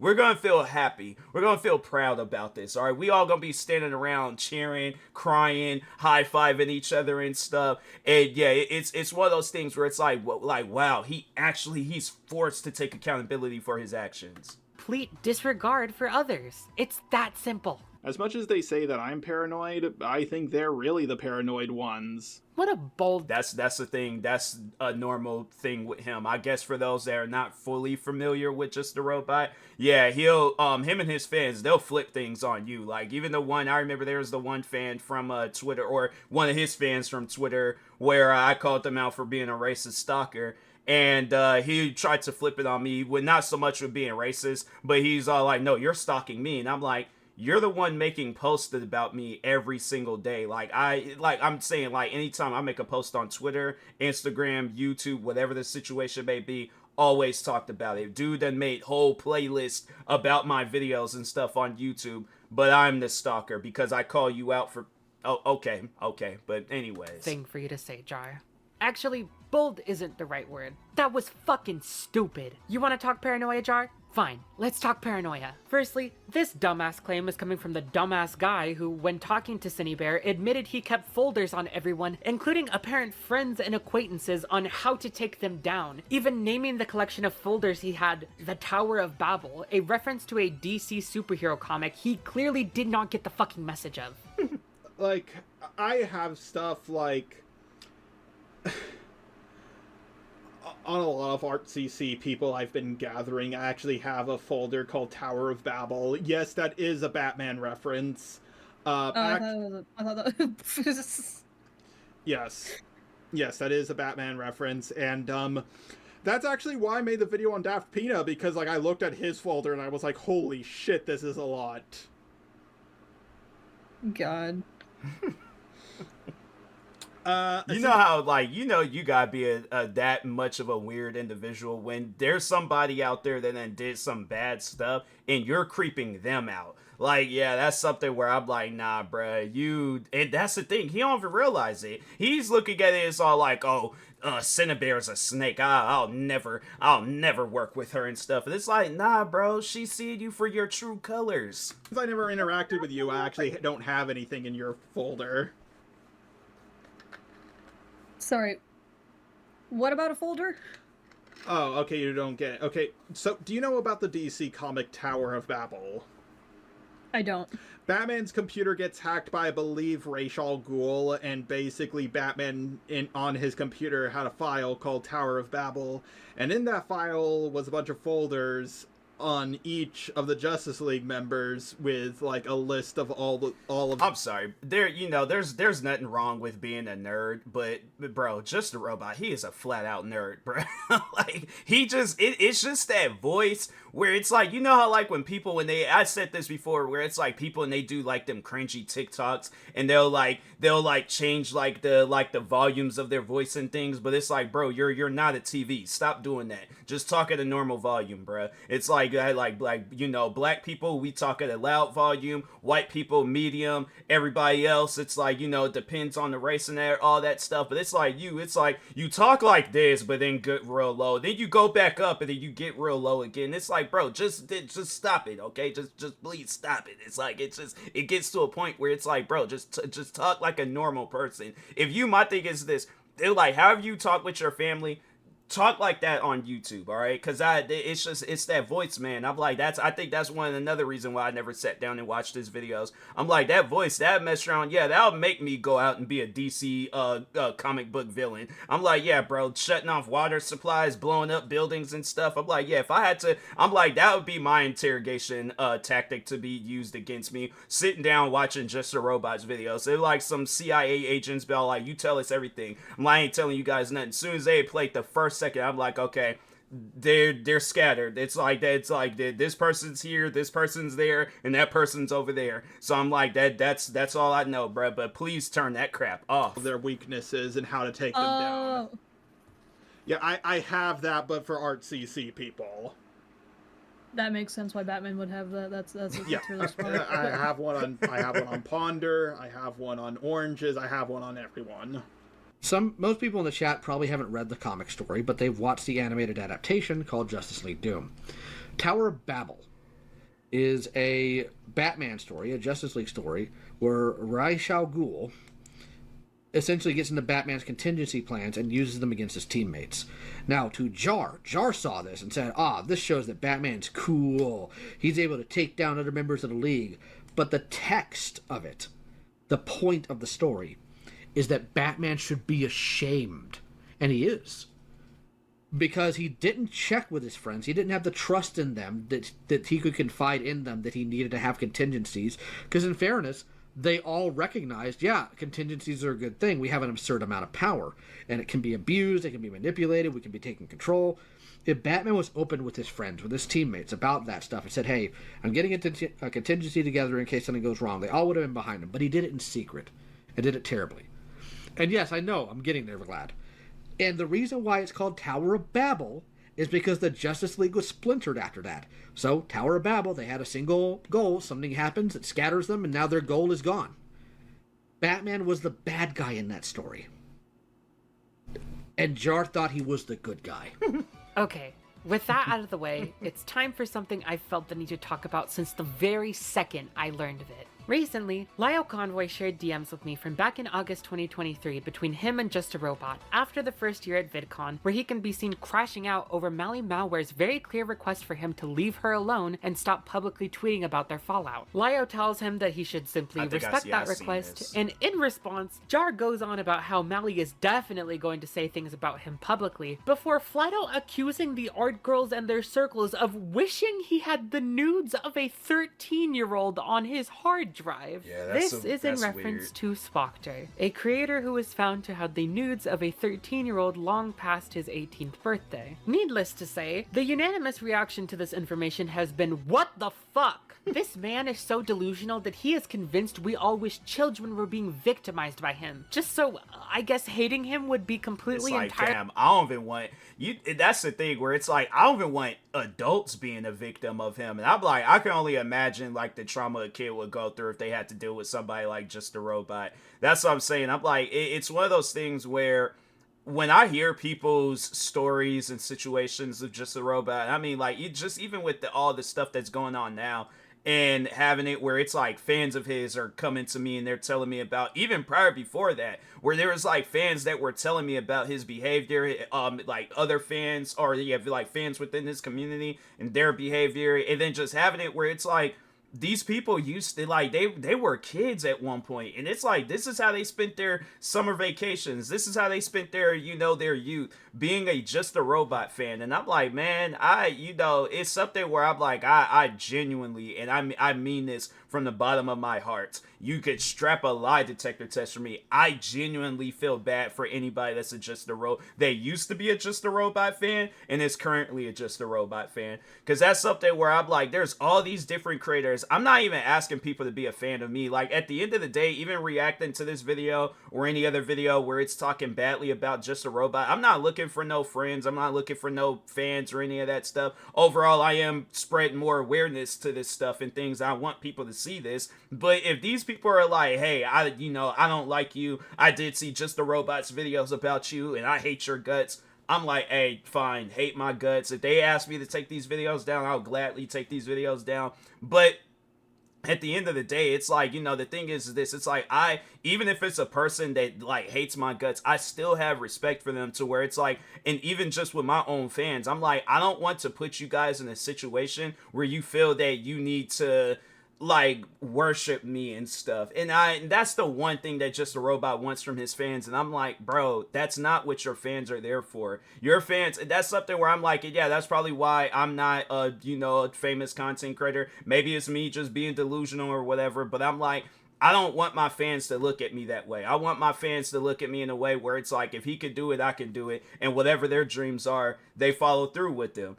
So yeah, it's something where I'm like, you just got to have a respect towards people and things, regardless of whether you got beef with them or not. And that's something where I'm like, yeah, I could have very well had said, you know, I ain't gonna say that I held back. I feel like I said the things I need to say about Just a Robot, and there's probably still some more things I need to say. I guess with anybody else, I'm like, yeah, there were at times where I got into it with people, and I felt like I held back. But yeah, because it was like a part of me is like, okay, this is still a person at the end of the day. I can't say no over the top, and I guess yeah, you know, even with Just a Robot, it's like I can't say no over the top disrespectful stuff because this is still a human being at the end of the day, you know. So yeah, it's one of those things where it's like I'll keep it as far as like just saying, you know, like quit your content creating career and go find something better else to do. But as far as like, you know, having it where it's stuff that his fans then told me where it's all like kill yourself, you deserve to be hanged. It's like, oh, this and that, blah blah blah. And it's like, yeah, it's stuff like that where I'm like, you know, I can't bring myself to saying that to a person because I'm like, over some YouTube videos, it shouldn't even be that serious. But it's like, you got where it's like, yeah, people like Just a Robot and his fans, they want to make things that serious. And I'm like, bro, it shouldn't even be like that. But anyways. Fairly morally justified to everyone on the internet? Jar, we don't fucking like you. That does not mean we want children to be sexually victimized at your hands. He then elaborated that he thinks if it was between me and Spoctor, they wish it was me. And just headcanons that we're the kind of people to decide between which person we wish was victimizing a child? Jar, if you unironically think that any of us would answer the question, who of these people do you wish had porn of a child with anything other than no one? What the fuck is wrong with you? Get away from me? Then you are genuinely sick in the head and need serious help. I think you guys are the paranoid ones. You were convinced we wanted you to have gotten a child's nudes because we don't like you. This conversation also ends with him stomping his feet like a toddler and voicing how he wants to change the thumbnail back before turning to Lio with a, aren't you gonna stop me? Like he's looking for parental guidance. I feel like out of everyone I've interacted with, Lio, out of everybody, every single person I've ever interacted with, Lio has gone to bat for me more than anyone else. And I would have probably listened to him because, like, I'm not going to lie, he did become kind of like a father figure to me. This is just fucking embarrassing. Sorry, but I'm gonna keep going to VidCon. I'm not looking for you guys, and I hope you guys aren't looking for me. We can both enjoy it separately. And I guarantee and I promise you, if they all announce saying like, oh, we're not going to VidCon for whatever reason, then he'll probably be like, oh yeah, like it'll probably be in a later video. Somebody will ask him, oh, did you go to VidCon? He's like, I just didn't see a need for it. It's boring now. They got too many restrictions and all this other crap. Very next year, they all say that they going to VidCon. He's like, oh yeah, first time. No, he likes to do that, like high volume, low volume. He's like, oh yeah, I'm going to go to VidCon, and it's like, bro, just stop being weird, man. That's it. That's all that they're asking for. Just stop being weird. What a novel concept, Jar. It is almost like you are the only person who has not been trying to do that. From not taking no from Mally, to approaching Ponder when she's alone and refusing to tell her who you are until you have her hand gripped, to bitching about how you wouldn't be talking shit about Mally and her friends if they just hung out with you at the convention, to planning on approaching Ponder again in 2024 and following us in the hall. The only person who has not wanted to enjoy the convention separately is you. Delete your account. Jar can yap all day about how the Art CC and the Art Girls are totally evil snakes who are 100% definitely plotting on his downfall, but at the end of the day, he's the only one who's ever made threats to the girls. He's literally talked about how he can make a video on everyone, including Harley, his personal boogeyman, and put them all 6 feet under. You were literally plotting on their downfall. Also, putting Harley 6 feet under. And the funny thing is, it's like he's only doing it to himself. It's like when he thinks he's like putting everybody else down. And yeah, there was at a point in time where I remember when all the hate that he was spreading to my channel, I was all like, man. But a part of me, like, you know, even though I was going through that crap and I'm thinking to myself, like, dang, man, when is this crap gonna stop? A part of me knew, like, okay, eventually I am going to upload a video where it just eliminates all this crap. It's just going to pretty much be like a small little speck of, like, you know, like a little crumb and stuff on a t-shirt, where it's like it's not gonna stand out as it did at one point in time where it was like a whole stain. But yeah, it's just one of those things where it's like, fam, like, the only person that you're damaging when you be getting into it with people is yourself. Yeah, it's like you spreaded all the hate, dislikes, hate comments, all that stuff across my channel, but it's like, at the end of the day, who prevailed out of that whole situation? You know, it's like you really got to sit there and look at all the things where it's like you so-called claim you won every single beef and drama that you've been a part of. But it's like, look at the effect of it, where it's like everybody that got into it with you, it's all like you have it now where it's like, fam, we are literally having a parade with this situation right now. So yeah, it's something where it's like, fam, you really, I mean, really got to sit down and reevaluate your life and think, is this the way that I want to go out? Like, do I want to go out for being this guy that got canceled for literally everything that I talked about, or go out for something a little bit more memorable? Like, my thing is this. I feel like the ultimate victory is to have it where you're going through all this crap, and then we, at the end of the day, somehow, some way, you done did something to where we got a respect towards you. Not something disrespectful, but you did something to where it's like we can now look at you as like, hey, you know, he might be a good guy after all. But I don't know. I feel like that ship done sailed, sank all the way at the bottom of the sea. You know, I mean at the very, very bottom of the sea. And yeah, I feel like you dug yourself a hole to where it's like, nah, bruh. It's like you possibly. I'm gonna say this much. Anything is possible. I never look at it like, you know, stuff is impossible, can't do this, can't do that. Anything is possible. If you could possibly somehow, some way get out of this hole, I would definitely recommend you start working on that right now. But as long as you got that shovel and you keep aiming down, you're the only one that's digging yourself 6 feet under. So anyways. Yeah, how's that going for you, Jar? You couldn't even mention Harley's name in your response video, you fucking pussy. The threats were also littered all over a voice memo he sent to Mally after the convention when she was, again, telling him to leave her alone. I would love to respect your wishes and walk the other way, but that video is still up. I'm still receiving comments and harassment over it. Even if you guys take it down, well, it still happened. People remember it. Maybe I could respond to it, but how much hate would you and Linlin get if I did that? To give you some perspective, I responded to Doodle Tones roughly over half a decade ago. I was a little guy back then. She's still receiving harassment to this day. And she didn't say every single person who buys a Harry Potter game is a transphobe. I want to make that clear. Mal, I understand you're new to being a public figure. Everything you say and do, well, it will be brought up. You're not a small person anymore. What you say has consequences. As much as you guys try to gaslight me saying, Jar, you know you're actually the one in the wrong here. No, I don't. I've been in plenty of... Like, he sent a voice memo, but he act like he's recording a video. He probably knew that it would be in the video, so he's like, let me put on my high and low voice. And it's like, bro, just stop being weird, alright? That's it. It don't matter whether a person got a video up of you or not. Just stop being weird. What's funny is that he goes and he'll send stuff like that, and he's all like, oh, you know, like, take down the video and all this other crap. But it's like, okay, well, what about the videos that you got up of people? I'm like, do you think, and that's something that, again, that, like, you know, just overall him being a hypocrite.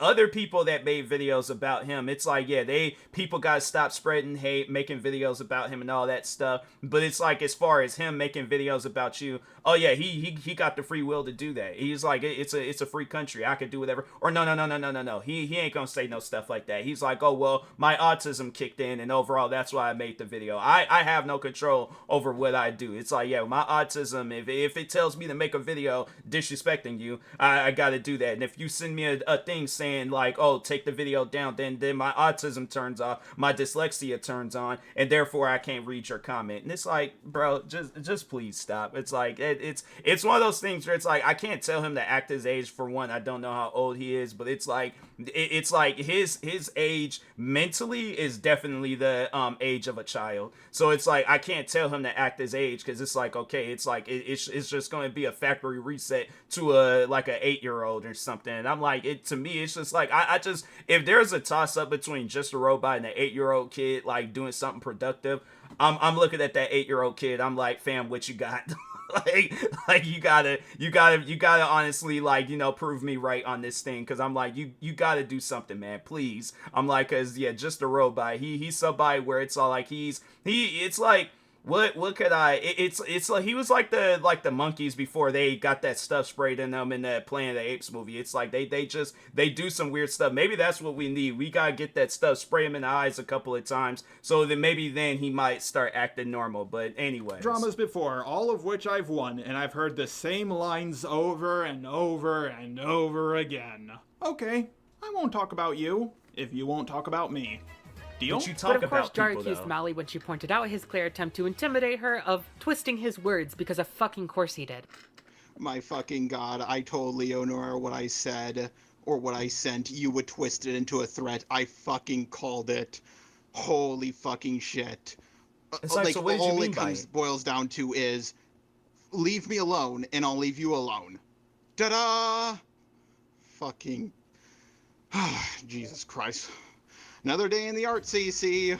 He also did. The funny thing is, he says that, right? He was all like, leave him alone and he'll leave you alone. But the funny thing is, I remember the last video he uploaded on, it was before he started going through all this crap now, and I guess he was making a new video about me before he got canceled and stuff, but no, so overall though, he makes this video because last year I had like this like crazy boost in content creating where I started posting voiceover videos. And he just randomly decided to upload some video talking about like, oh, where TMossBoss is at right now, and it's like, who cares? They could easily just search my name up, see that I'm blowing up, and then that's it. Why would anybody want to sit down and watch a video of you telling people about where I'm like? And that's why I'm like, yeah, it's one of those things where he can't own up to his behavior and stuff. He's always gonna find some sort of way around it and things. I'm like, if it ain't the autism, dyslexia, it's gonna. I guarantee and I promise you, he gonna come up with a third thing. And that's gonna probably, I'm calling it. His next video is going to be him talking on the third thing that he got besides his autism and dyslexia. He was like, oh no, he was all like, I got like a new problem now. I'm a drug addict. In the past few years, it's like, yeah, I've been high on drugs and that's why I've been doing these videos. He's gonna come up with something else. I guarantee and I promise you. If it ain't his next video, it's definitely gonna be a video at some point in time. Thing when Mally reiterated in a call following this voice memo that she doesn't like him because of his out-of-pocket messages to her at VidCon. As previously mentioned, when she brought this up, Jar just straight up called her a liar and said that she was attempting to gaslight him about her feelings. No, you're going into a different topic because you started with, it's funny that you disliked me as soon as everyone else started disliking you. Jar, do you remember what that comment I just sent you was directly after? After the whole Spoctor... No, it was after VidCon, when you said some truly out-of-pocket shit about guns and... Jar, oh my god, you're just gaslighting. You actually don't think that. Finish. You actually don't think that. You're going to tell somebody else what they think and don't think. Yeah, just a robot. He's a crazy individual. That's why I'm like, any and everybody that's like having to deal with him, I definitely recommend like drop all contacts from him, block him, all that stuff. Do not have no sorts of conversations with this guy whatsoever. Made me uncomfortable. I made it clear I did not want to see you. That was it. And I didn't come see you. Ignoring the fact you were looking for me at VidCon, which was, again, deeply uncomfortable. The reason I don't like you, Jar, is because you say shit to me that makes me uncomfortable. I don't care about your relationship with Lynn. I don't care about your spats with Harley. I could give less of a fuck about your relationship with anyone else in this community. You made me uncomfortable, and I don't like you. It's that simple. Questions? You started it. You came at me with my whole Spoctor thing, telling me to change a fucking joke I made, and then suddenly you didn't want to see me at VidCon. No one wanted to see me at VidCon. What part of she don't like you do you not? It's like he's trying to argue. That's the thing. He wants people to go against their word, and it's like, fam, if she don't like you, accept that and move on. Anyways, you all turned on me at the same time, and I just think this sounds like he's trying to make her feel bad, but I think you're making up the whole "you made me feel uncomfortable" thing because it's an easy out. And I think you're paranoid. What of it? Someone tells you that you made them uncomfortable, and you call them a gaslighter, making up their discomfort as a quick out? No fucking wonder you can't keep a job and felt it necessary to avoid the women in your workplaces. I've actually lost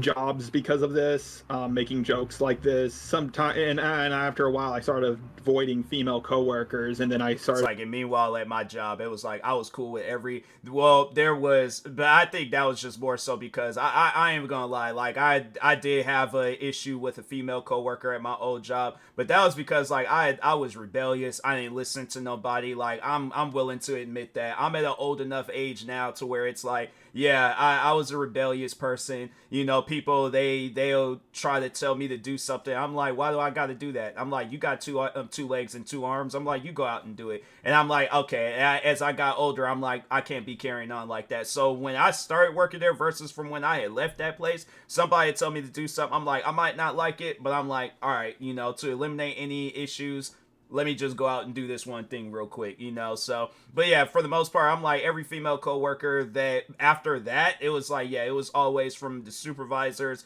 from the cooks, from the cashiers. Yeah, I was cool with just about everybody that worked there, even the customers. There was at times where customers was coming up to me telling me about their kids. I'm like, fam, I ain't even got kids, but I'm like, yeah, sure. I'm like, go ahead. I'm like, I'm trying to hear the whole life story, bro. I'm like, tell me everything you need to tell me. But yeah, it's just one of those things where it's like you gotta respect towards respecting just, you know, attitude towards people. You don't have to worry about losing jobs. But anyway, avoiding coworkers altogether because I was just like, what's wrong with me? What am I doing wrong? Can anyone seriously look me in the eyes and blame anyone for not wanting to deal with this man? He's fucking deranged. Keep in mind that this call took place after Jar already went back on his word in showcasing the exact mentality he said he wouldn't have with Mally at VidCon when crashing out to Lio Convoy. At this point, I'm just wondering, did you have a gun? Also, too scared? You can't even fucking get into those voice calls you talk such a big game about without being white-knighted by your roommate. Shut the fuck up. But my question to that, because this tends to be your immediate response whenever I have critiqued anything to do with the thumbnail or the video, is to say that Lio and Peaches approve of it.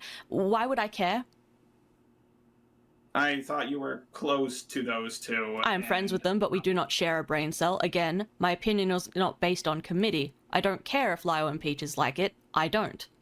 So why do you keep telling me someone else's opinion? He's getting mad. You want to take this one, Dread? No, she's asking you. Right? We're not even done here because those threats I showed in the voice memo, those weren't all of them. One of them he specifically had to cut out because it was so bold and brazen that Lio Convoy told him not to fucking send it. But thanks to him, we now have the original voice memo with that threat. I've been in plenty of dramas before, all of which I've won, and I've heard the same lines over and over and over again. I'll happily go away and do my own thing. But you have to promise me you'll leave me alone. And don't ever act like you're the victim in this situation. You guys do not understand how much I've been pulling my punches. Oh, I think I heard this. Jar recorded that all and took out the part that Lio said to take out because it was such a blatant, unveiled threat, and yet tried to make Mally seem crazy and disingenuous for recognizing the threatening tone and sentiments in the words that were left in. That is what we call gaslighting. You stupid motherfucker! Disgusting. Well, I think that's the VidCon stuff sorted. So let's move on to Jar's response to allegations of him sending and requesting inappropriate material with minors. Yay! So, yeah. I remember he did get called out for some inappropriate stuff like that. But, I mean, it don't surprise me because it's like, wait, so before all this stuff had started going down, he uploads this video where I remember I came across that video and I'm like, even if you're uploading that as a joke, that's not a video that you upload. Like, there's so many different ways you can joke around, crack jokes and all this other. But so he uploads a video explaining how EDP 445, like the dude that got caught up meeting up with a minor for some cupcakes, he talking about like, oh, he could have gotten away with that if he had just said, oh, hi, joke's on you, whatever he said in the video. But I'm thinking to myself, don't explain to people how to get away with being a pedophile. That's not a video that you upload.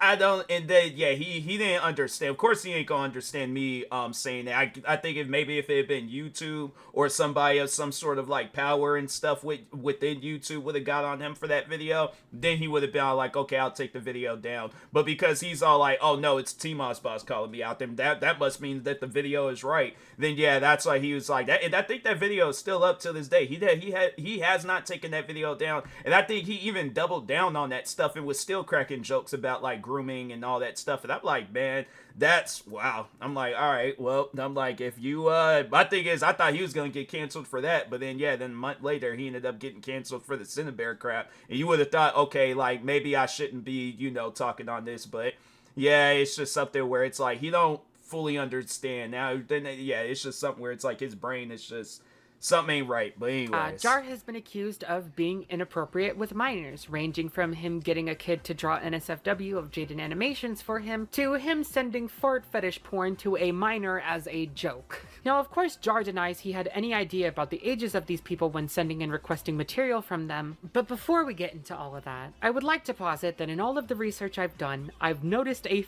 fairly worrying pattern about how Jar talks about underage teens. One thing I feel isn't brought up enough, and something Jar hasn't responded to, is how he admitted to not being able to go to public pools because underage 16-year-old girls might show up and he won't be able to stop himself from leering at and daydreaming about them, causing himself to get an erection. Here's the thing, Cinny. Wow. I do think what you did would have gotten you permanently canceled if you had a penis. Like, if a guy did that, it would not go over as well. You know what I mean?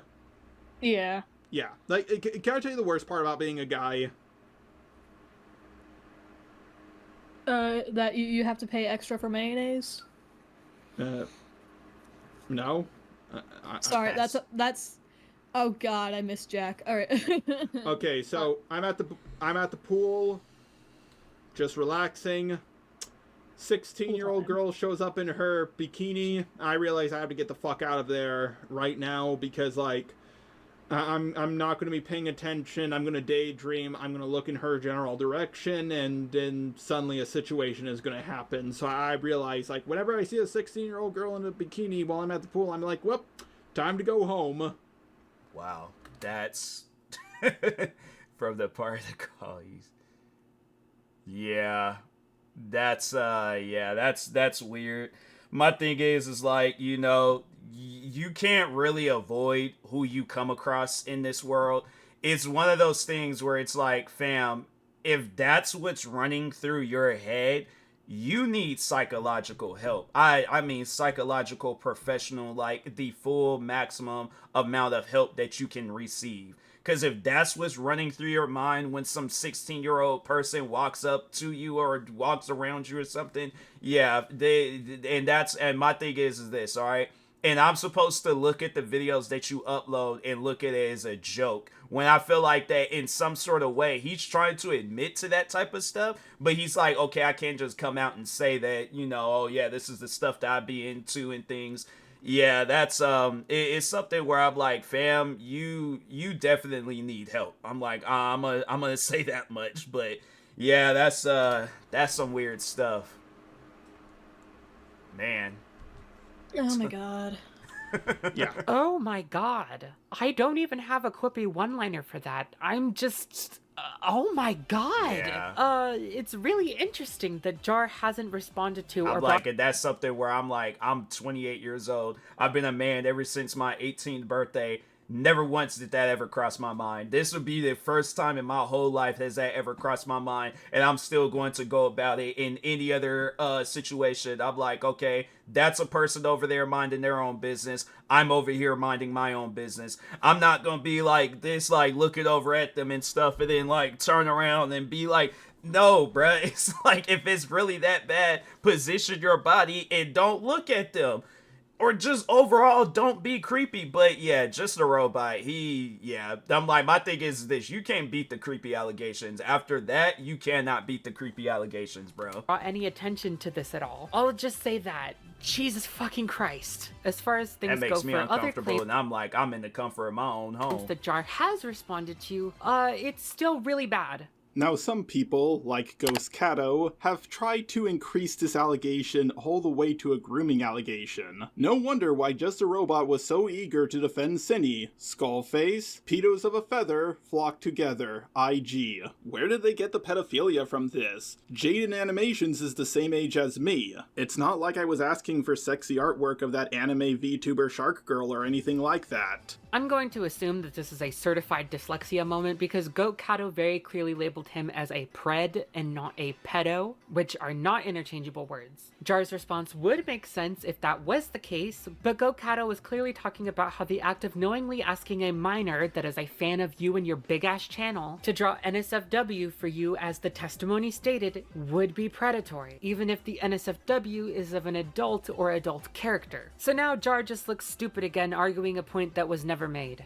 Yay. Something I also haven't seen brought up much is his accusation against a child who was messaging him of trying to honeypot him, as in intentionally trying to lure him into catching a case and not just a literal child infatuated with talking to a creator that they may or may not even be attracted to, God forbid. Like, listen, I had a 14-year-old like, hey, I'm a big fan of you, and I want to make you happy. And I was like, no, I know where this is going. This is a fucking honeypot situation. No, thank you. Not dealing with that shit. Just talk to 18-year-olds or older. Like, it's just so fucking weird, especially coming from the guy who said drawing NSFW of 16-year-old characters in anime isn't drawing NSFW of kids, because they're not kids. They're 16, old enough to drive. I don't know. It's all horrible. There's a lot of patterns of thinking that I see going on that I do not like in the slightest. But we're not. And what's crazy is, like, you know, because there's a day where I would like to have kids. And I'm definitely going to be on them when it comes to the internet stuff. Because I'm like, okay, yeah, it's like most likely I am going to be doing content creating stuff the day when I have kids. And yeah, that's just something where I'm all like, you know, if my thing is this, if for whatever reason I do stop doing content creating stuff, but I end up telling them like, oh yeah, you know, I got into content creating and all that, and they watch. I'm like, if you get into content creating, this is going to be my message to my kids. If you get into content creating, be extremely careful of who you come across, because you are going to have people like this. They're going to take advantage, talking on Just a Robot, not you know, the uploader of this video, but no, it's like talking about Just a Robot. I'm like, you are going to come across people like that, and they are going to take advantage of you. They're not going to care about your age. They are not going to care about whatever, you know, issues you got going on in your life. All they want is for you to give them everything that they want. So if they ask you for whatever, drop all conversations with them, all contact with them. Do not engage with that person on any conversation whatsoever. Negative, positive, whatever the case may be, all right? If that person ain't got respect for you, you need to leave that person alone, all right? Because any and everybody on the internet, and it's like, yeah, especially if it's like, if you let them know, like, of your age and stuff, like, yeah, let's say you get in the internet, you're in high school, 14, 15, 16, 17, however old you know are, and you get in the internet and stuff, but it's like, if they see that and they still don't have a respect, you're like, oh, you're a kid, you don't know no better, you're this, you're that, you're that, you do whatever, and it's like, they don't have respect for you. So it's just one of those things where it's like, you know, yeah, I guess, like, you know, I pretty much would tell my kids stuff that I wish I would have heard when I was a kid and stuff. And then I ain't have nobody take advantage of me. I mean, I had my fair share of messed up moments when it came to social media and things. But yeah, overall though, it's one of those things where it's like, you know, it's like, yeah, I'm like, just be careful of who and what you come across on the internet. But anyways. Done, because even though that's all really bad in my opinion, as far as trying to not make this a 2-hour video, but yeah. As responses go, Jar, ain't gonna happen. After thinking he's debunked everything, goes ahead and lays out the stupidest victim-blaming logic imaginable. Know what else is a bitch move? People coming out with allegations against me that if they released at any other time wouldn't have been taken seriously at all. If you think these allegations are half as damning as you painted them out to be, then you should have released them way sooner. Oh, okay, since we're having to So it's like, what difference would have it made? The funny thing is, and then it's like, okay, so then let's say it's like them videos would have started going all viral now. Like, yeah, they were uploaded like months before you got called out for this Cinnabear crap. Then you get called out for Cinnabear, then these videos start going viral again. I feel like he still would have had something to say about it. Like, oh, and people are going back and watching all these old videos, and it's like, for what reason? They're old videos. It's like, no, bro, it's just this dumb shit ass take again. Oh, man. So it's no surprise to me that Jar has beef with the prospect of people wanting to come forward about actions done to them by a public figure until they feel it's safe enough to do so. I've been subjected to his dumbass complaints about it myself. I spoke briefly about it in my video on Heaton, but Jar has publicly, in 2023, made jabs at me and my friends Clown Teeth and Pondersprocket for our abuse situation we dealt with at the hands of Faghost. Oh yeah, Faghost, you know that Ponder won't out people all too well.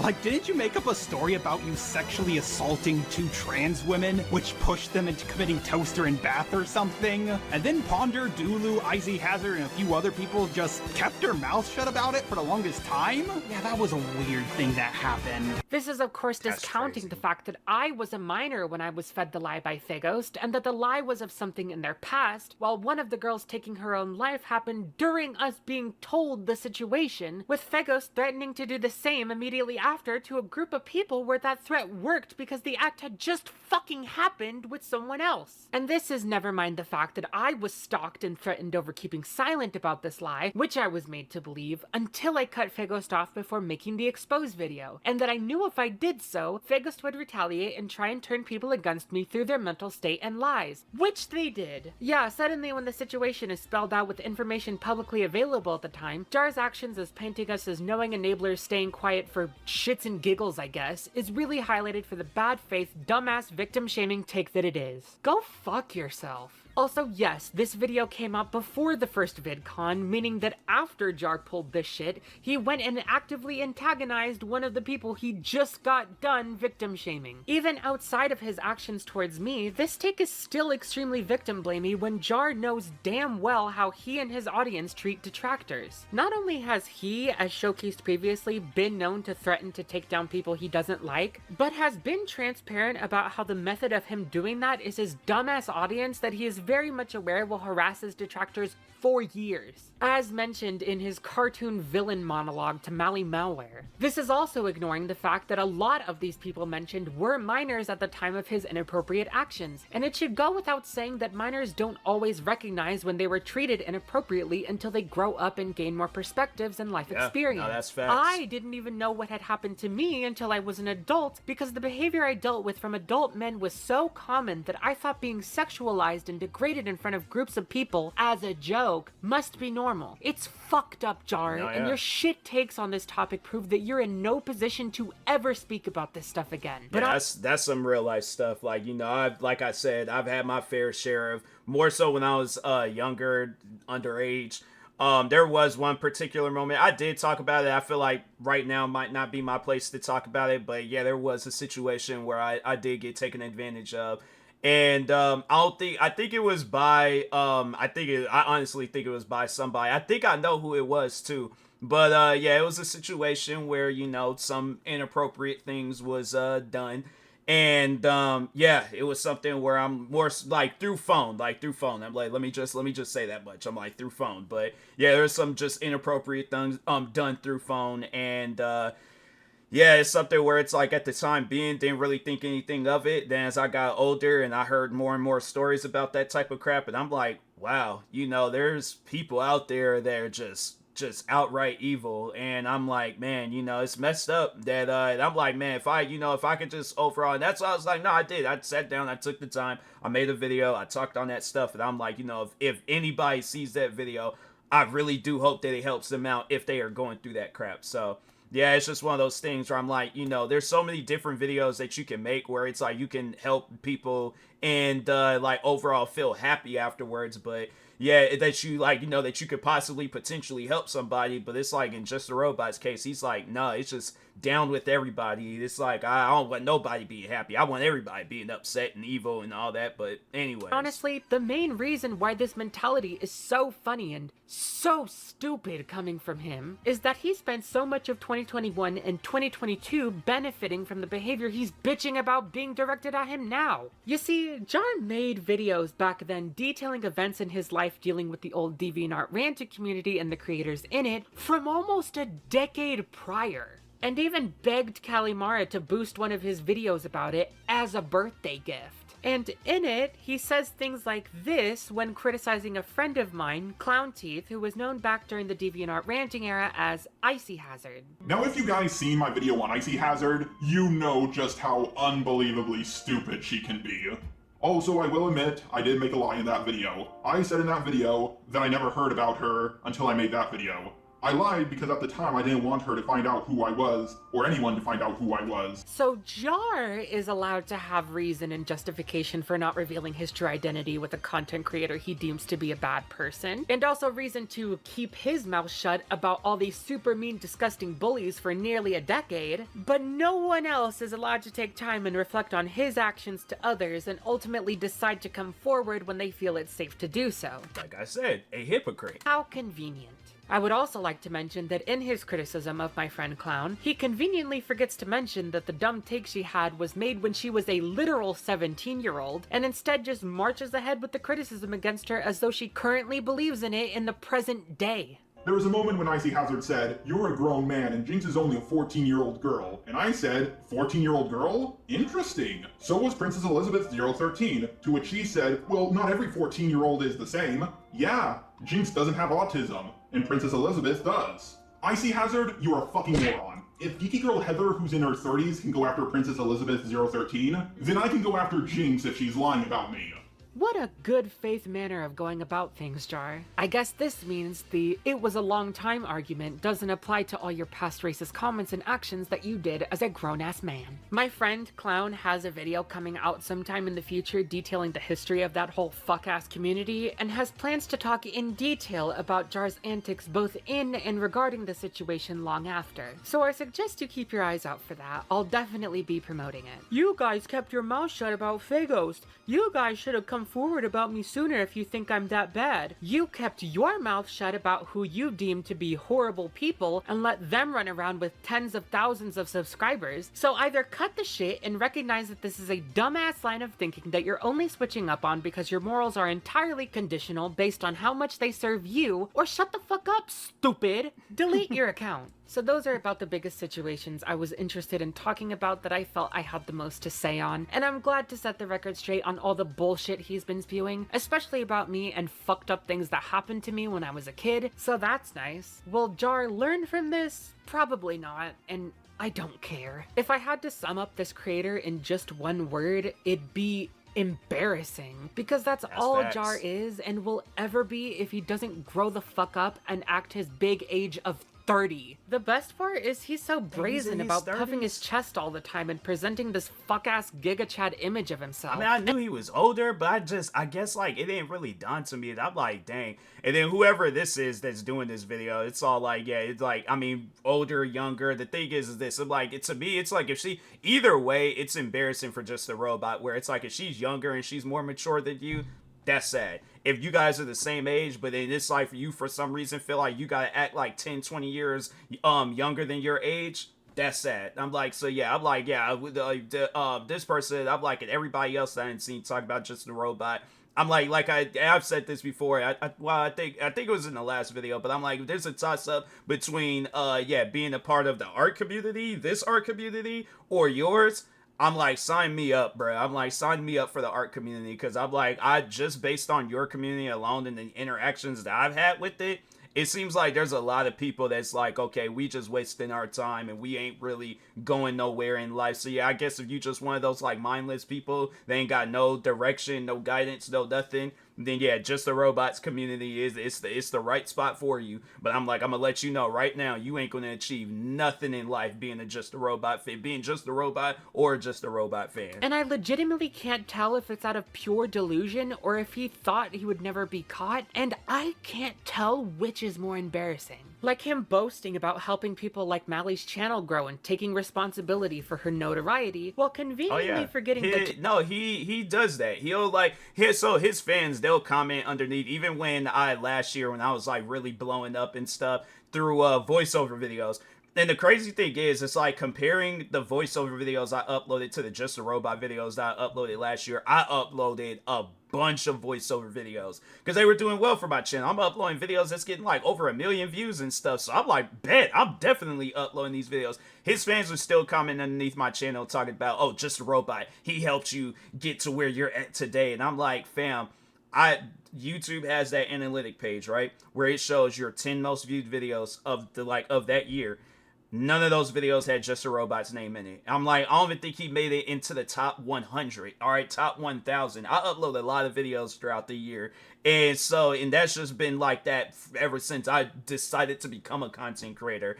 Just a Robot has never, and I mean never, had any good positive thing to do for my channel. So that's why I'm like, his fans saying that, and then him saying like, oh, I help out people, I do this, I do that. You do absolutely nothing. And this was even at the point in time where you were growing on YouTube. You still ain't did nothing for nobody. So that's why I'm like, yeah, drop that, because I promise you right now, all right?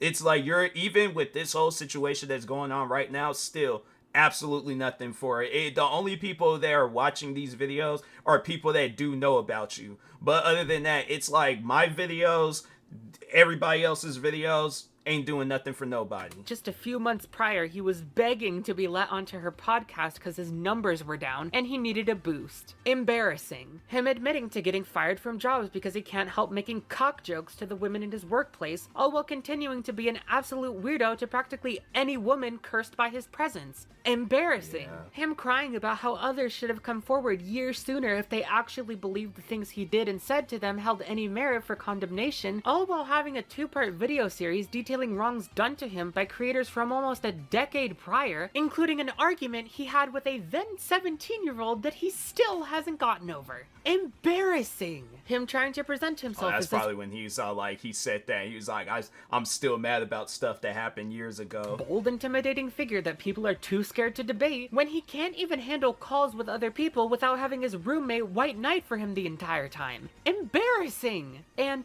of course, how could I forget? Him admitting that he chose to solve his insomnia by having sleepy time calls with a woman facing predator allegations, effectively drifting off to dreamland via groomer ASMR, who he also joked about his cock with. What can I say except, say it with me now, embarrassing! It seriously makes me wonder how the fuck he lasted this long. And then I remember what would happen literally anytime the dumb fuck got criticized. I know it's kind of a meme to see his behavior and imagine that his roommate and girlfriend are just imaginary friends because there's no way real people could put up with him, or that if they are real, everyone feels bad for them because they must be trapped. But I actually have a much more cynical view of these two, that being that they're enablers. Firstly, we have Professor Dreadlocks, Mr. My Roommate Loves Debating, as proclaimed by Jar. Your roommate is stupid and annoying. Shut up. Sorry, just had to throw that out there. Dreadlock is the physical embodiment of trying to reach the word count on an essay with the help of thesaurus.com, all with the attitude of,